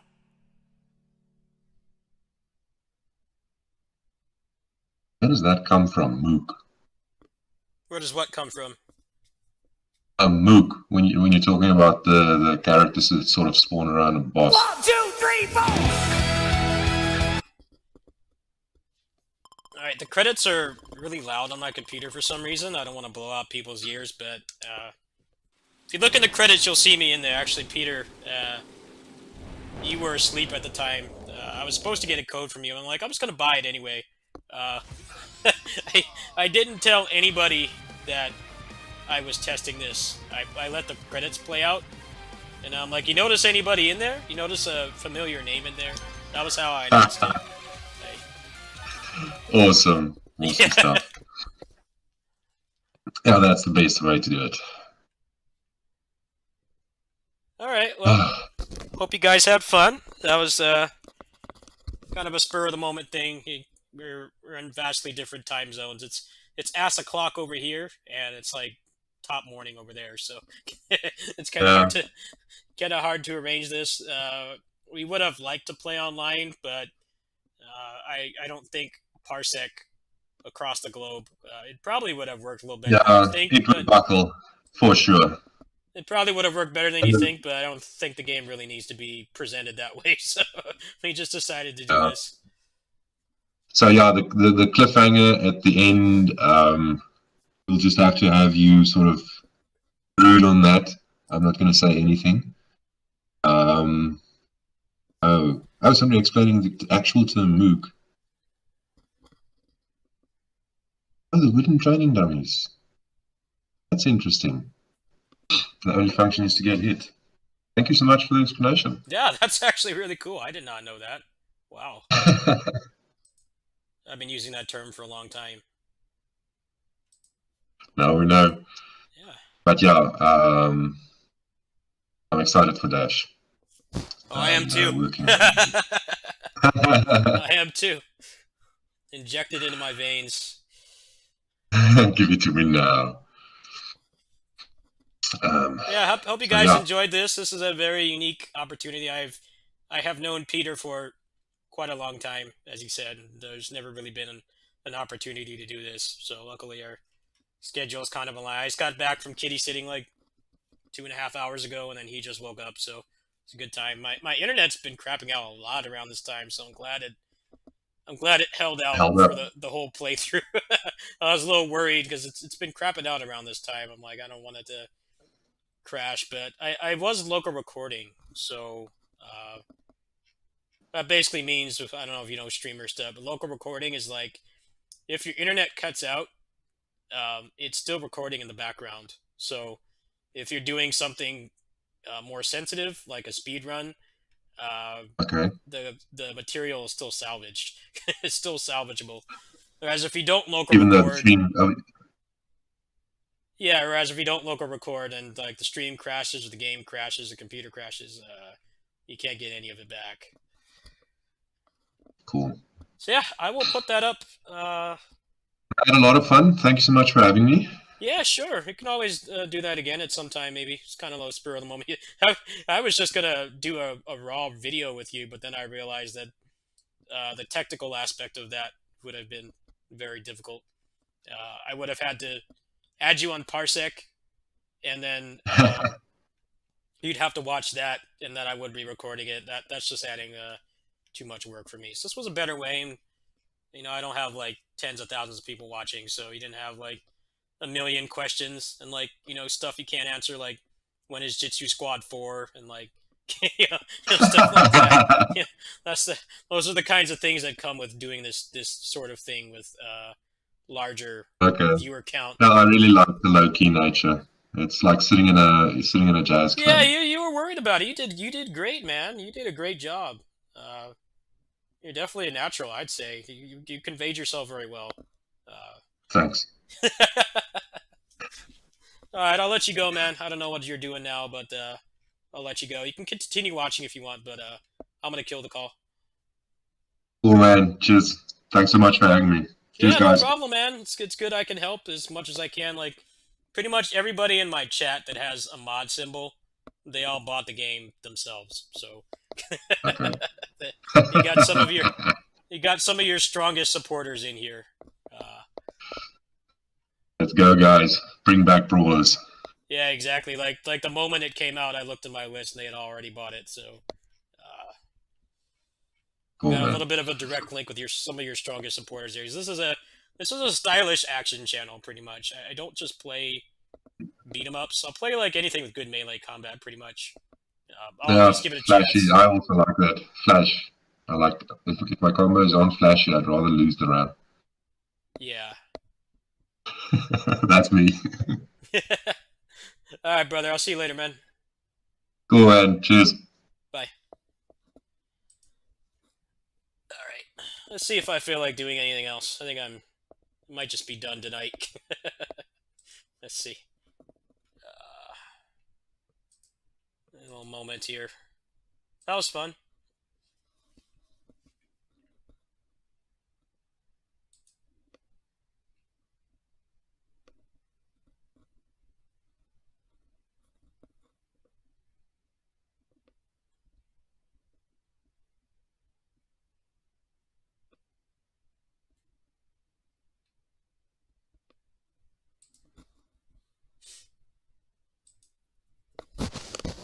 Well, I would play some Maximus, but I sat here that entire time and I didn't charge my phone, so those plans are canceled for tonight.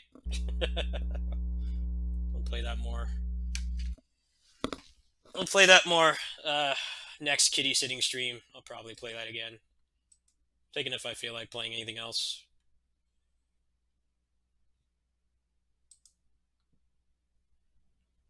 Yeah, he probably would not have liked. He probably wouldn't have liked doing that on Max's stream because you would have had like 10 million questions and like 99% of them you probably couldn't answer. Like when's the fifth sequel to Jitsu Squad? People ask stupid stuff like that. Oh, you're a mod in here, by the way, now, Peter.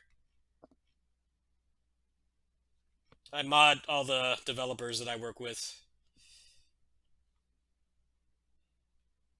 Yeah, we can do that again sometimes. It's kind of like a last minute thing. It kind of lines up that I stream at ass o'clock because I can go ahead and interact with people that are in other time zones, other countries. All right, hold on.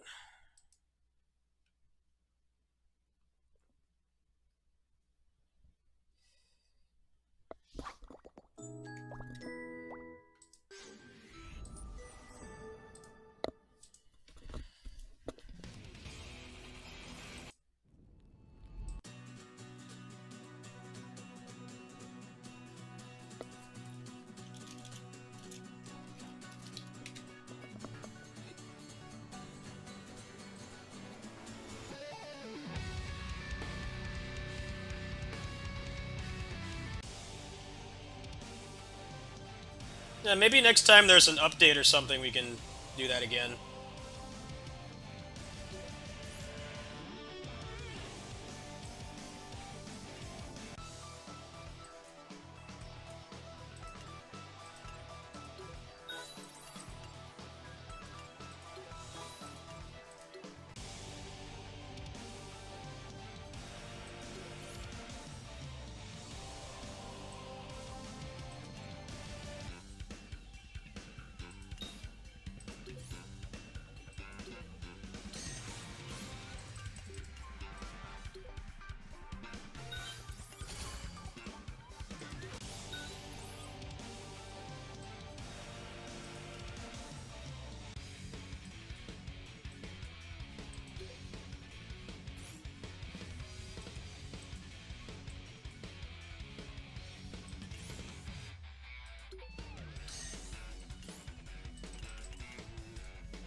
wow, it gave me a Fest card.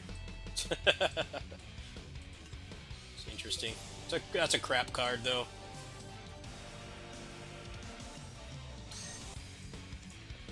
I think I'll knock this out, and I'll probably do, like, one more game tonight. I might play some, like, Assault Spy or something.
I was actually surprised how well Batman Arkham Knight plays. I played it for like half an hour this morning. It's mostly just it stutters a lot when I'm in the Batmobile. Other than that, it's pretty solid. I don't know how much of that is them fixing it and just, you know, the hardware is a lot better. I'm not quite sure. I played it for like half an hour this morning.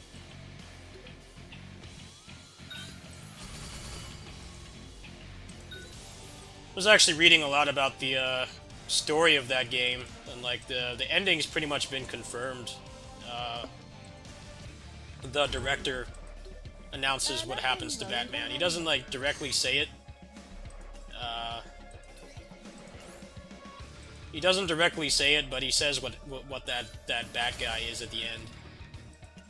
Yeah, it was like $8. I was like, if I don't like this, I mean, I spent like $20 on lunch today.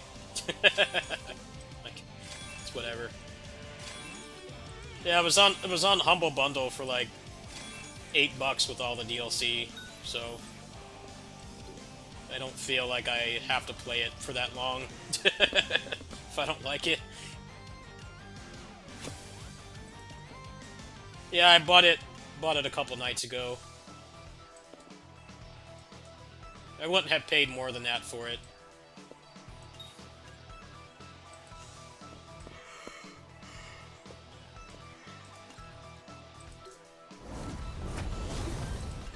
But I've already seen the story. I saw the story back when it came out.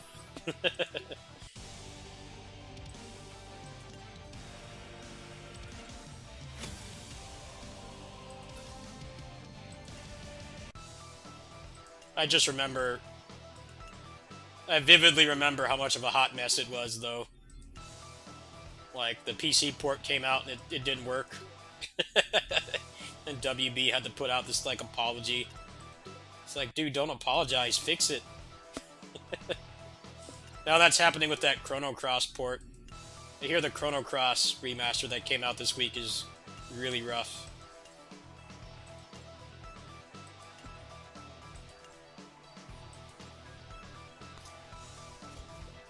Like, the Chrono Cross port is worse than emulating it. That's what I've heard. Like, how does this keep happening? Like, you don't want people to go download a ROM, then you have to put out something better. Like, did we learn nothing from Napster? Because I was, like, in middle school when the whole Napster thing happened, and all the suits of the companies were, like, mauling over it. It's like, dude, your core audience of Napster is, like, preteens and early teenagers in middle school that don't have any money to give you. Like, you should be more concerned about making those things affordable and actually available before you worry about a bunch of kids downloading your shit that don't have any money to give you anyway. But, like, the game industry has not learned that. They keep putting out classic games. Classic games with really shitty ports. It's like, well, how is this better than the one that's been on the internet for however many years?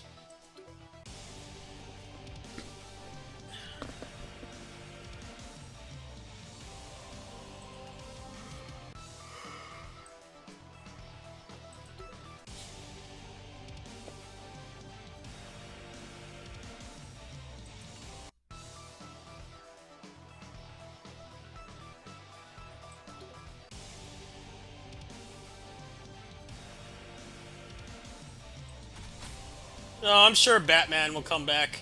It's pretty obvious he will.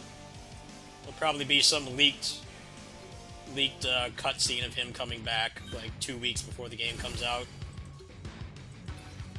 They kind of have to address that plot thread, though.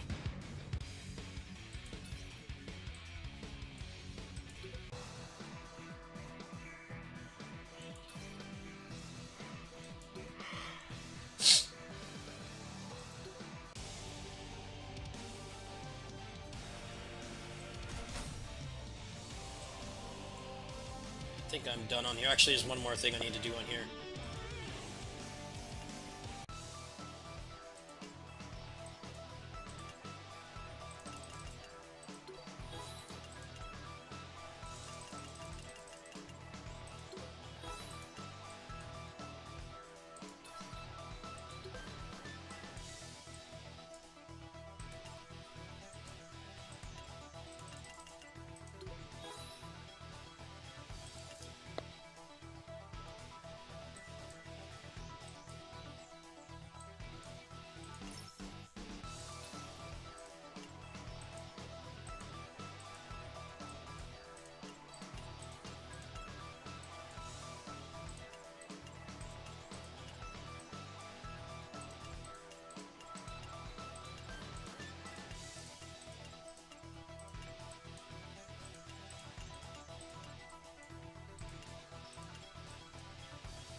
When did they announce that game? Hasn't that game been announced for like years?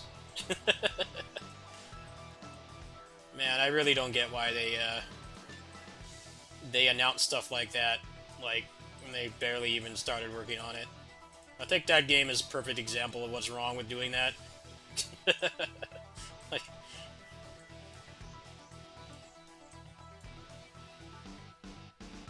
hey, what's up, Din? Lucky for you, I local recorded it, so I'll be putting it up probably after I'm done streaming, actually. But yeah, I recorded it, so 2 years ago.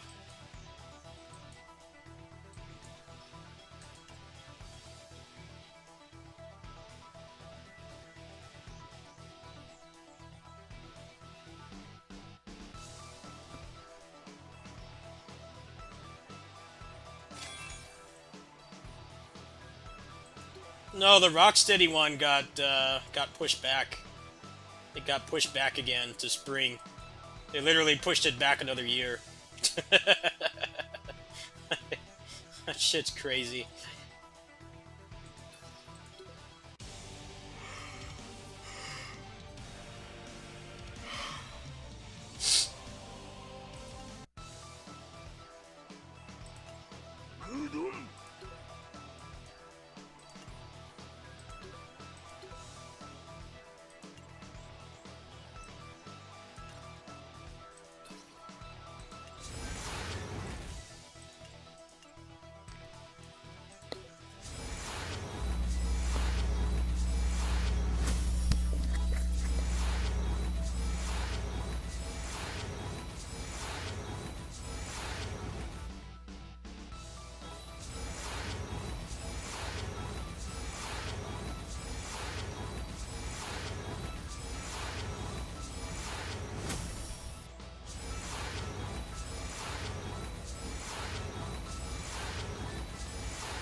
No, hopefully they don't botch the PC port this time. they don't they don't botch the PC port again. It would be hilarious if they did.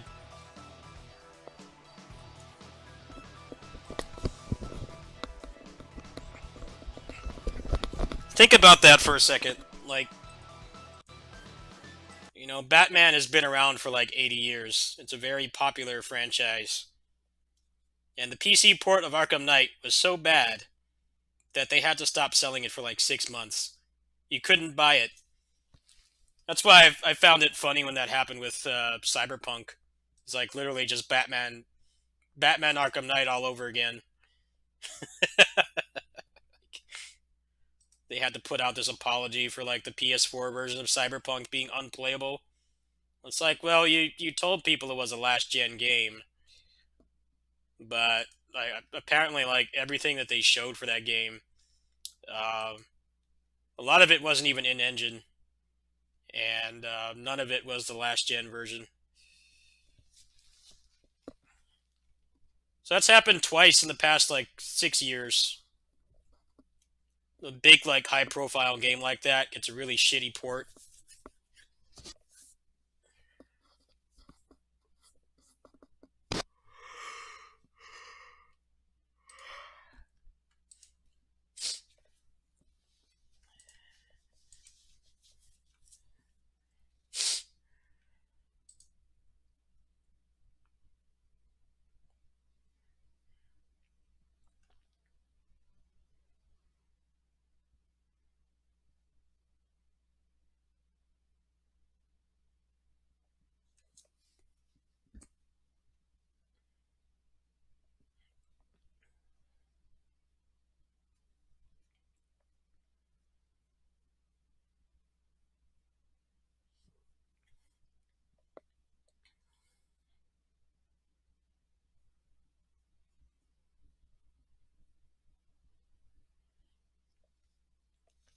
I think the problem with Arkham's combat, I'm not an expert on this, but I've watched a lot of speed runs for it and stuff, is that combat system, uh, it doesn't really allow for boss fights. That's why they have gimmicky stuff like sneaking up on them a couple times, or like just a bunch of mooks around. So I don't know how well like multiplayer bosses will work with the Arkham combat, as it's like Muso combat in that like the main core component is fighting large groups of enemies, but because of how it works, it's actually worse than Muso combat in terms of fighting bosses because you don't have like ways to like stagger the enemies or really interact with them that much. So, I don't know how well that will work. It's like the combat really shines when you're just fighting a bunch of random guys, but when you fight like an actual supervillain or whatever, it kind of falls apart.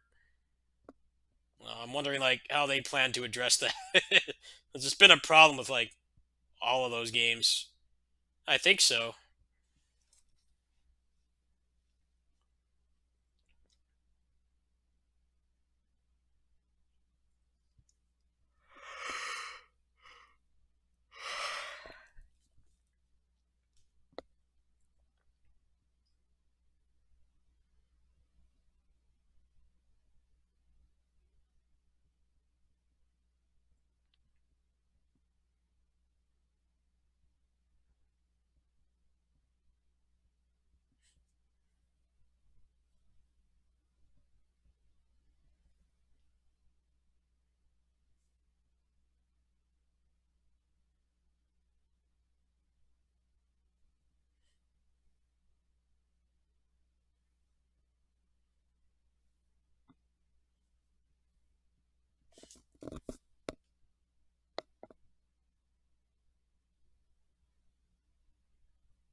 They gave it to a team that only knew how to port to console. Wow, I didn't know that.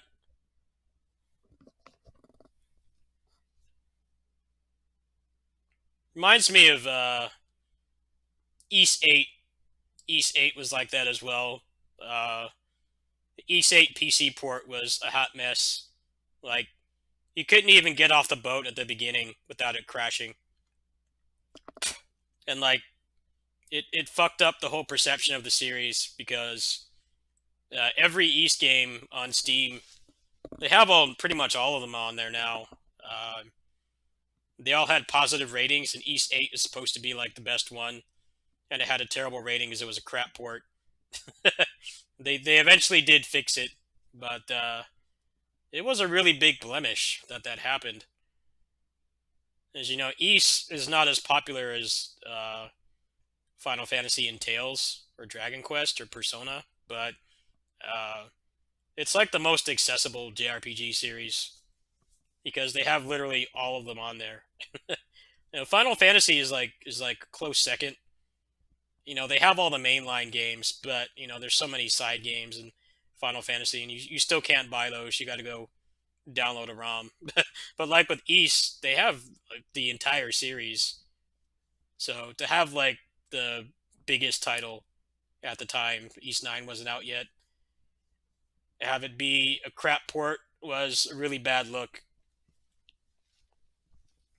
Yeah, I always tell people East is right up there with Final Fantasy in terms of modern accessibility, like being able to actually play them on a modern platform and not have to go get an emulator and a ROM.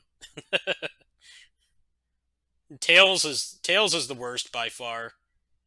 Tails preservation is terrible.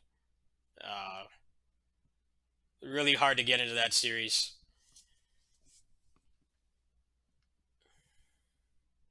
They only have four of them. They only have four of them on Steam right now.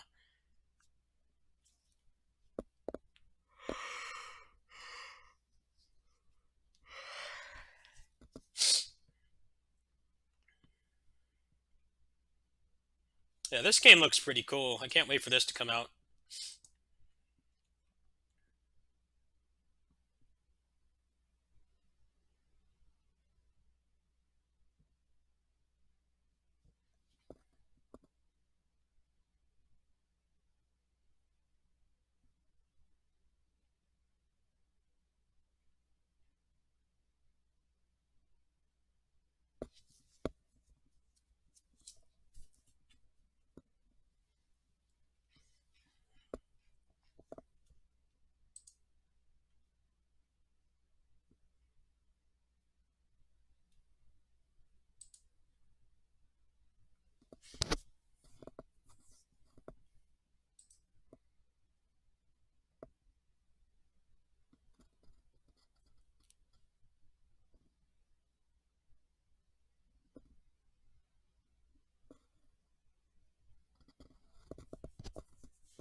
Yeah, Streets 4 is on there. Tales of Arise.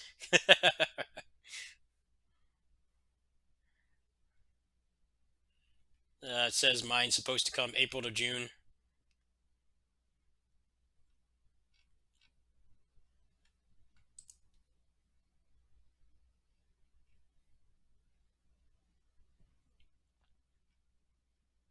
Oh man, Bloody Spell, DMC 5, uh, Grid, uh, Ninja Gaiden.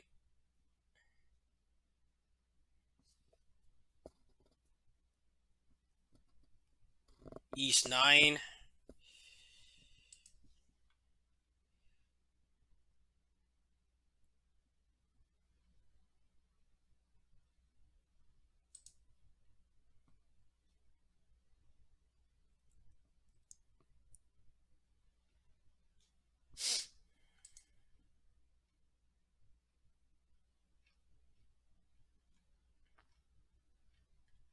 Warriors Orochi 4 doesn't work? What? Dude, that's such a buzzkill. Neo 2 doesn't work? Wow, man. That sucks. I would have been all over that shit. Portable Neo 2 sounds amazing, especially with mods. Uh, I know I know these games don't work because of the anti-cheat. They can't get it working.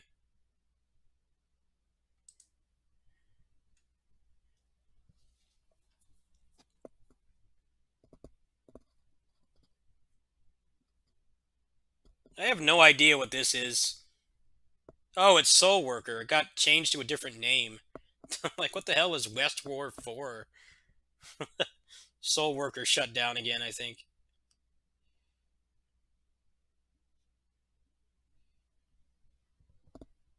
Man, that sucks. That's like the main thing I wanted to play on here. Warriors Orochi 4 as well. DW9 Empires.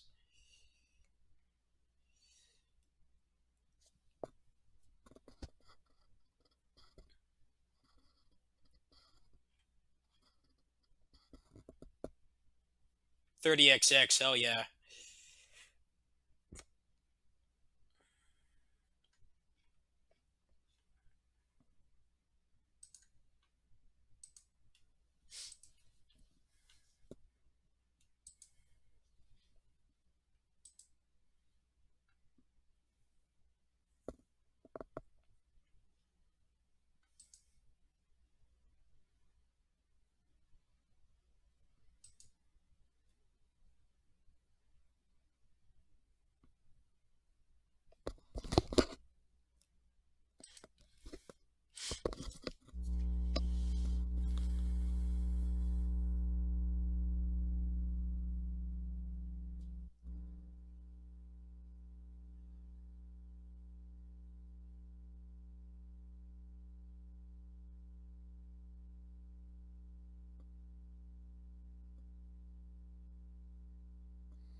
wish this had a roguelike mode.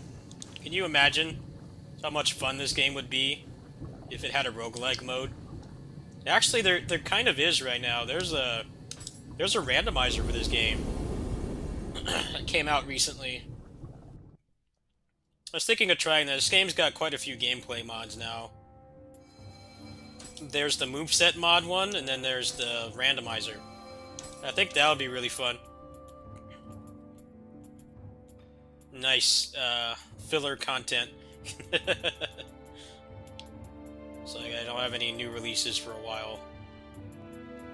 Where's the other one I like running? I'll just play this for a bit. I'm gonna go to bed.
Hate spiders. Knew I shouldn't have done this one again. I hate spiders. Terrify me. Die. Get off the screen. Die. Fuck spiders.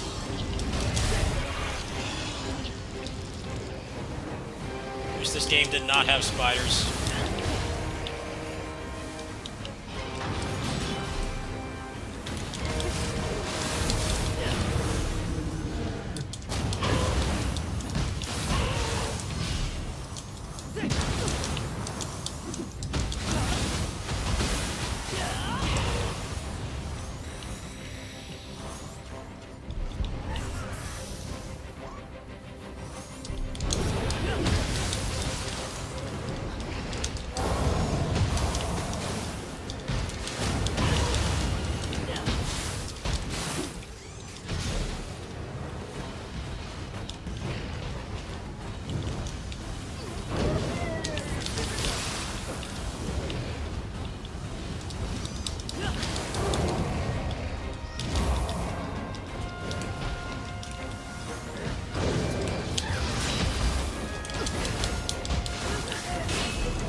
Can tell I'm a little bit rusty at this game.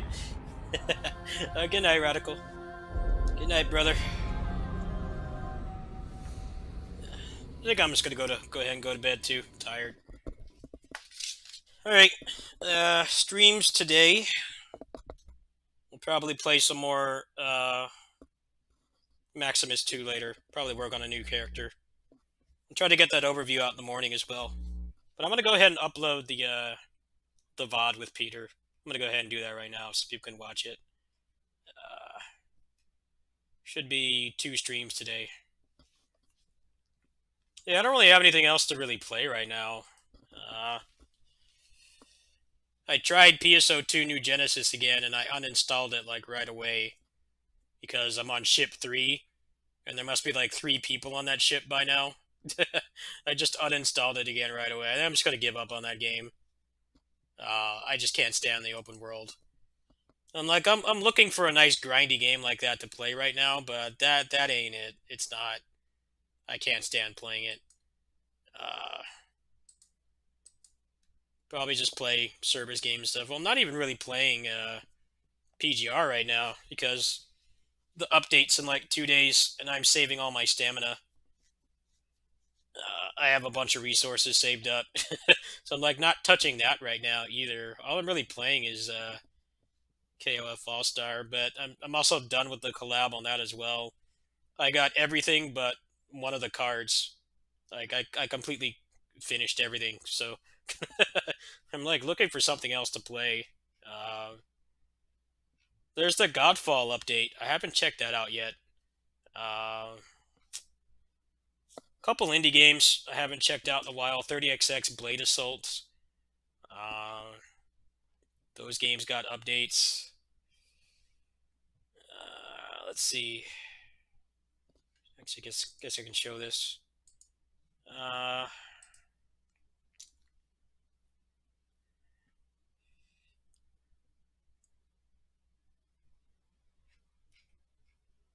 Oh, Babylon's Fall got an update. I don't know how many people are still playing that game, but you got to check that out. They have the Nier collaboration right now.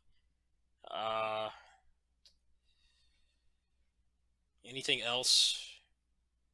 Well, that's kind of it. At least the stuff I actively play anyway. Might go back to Monster Hunter, but I think the mods don't work on that anymore. The mods fix a lot of my problems with that game. I know the expansion comes out in like 2.5 months.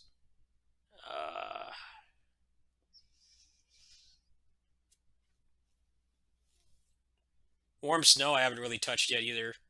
I need to check that game out more. This game's been updated a lot. I haven't touched it in months. Should probably check that game out too. So I think it's going to be a backlog month. I've got some emulated shit I'm trying to set up as well.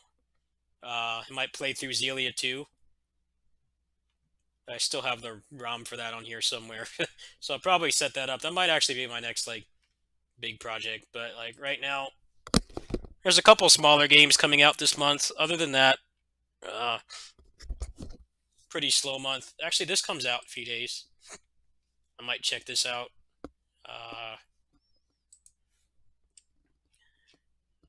That comes out in a few days. There's something else.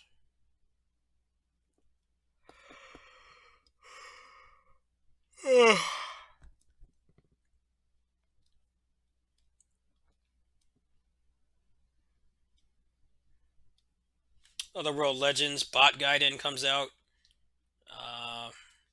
Fury Fights in a couple days.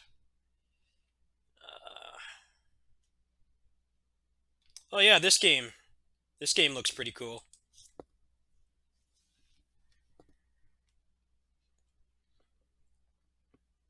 Kind of hard to tell how good the combat is, but it's just I really like the art style.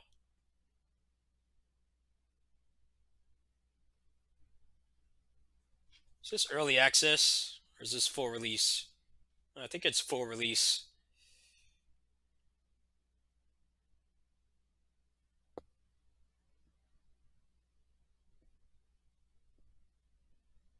Doesn't look like super deep combat, but I might like it. We'll check this out too. Yeah, it's gonna be a month of smaller shit to play, which is fine. I had too much to play last month, and I think it's why I had to like take a day off yesterday. It's just like not do anything with the channel at all. This month's basically just a bunch of smaller games. So yeah, I'll see you guys later.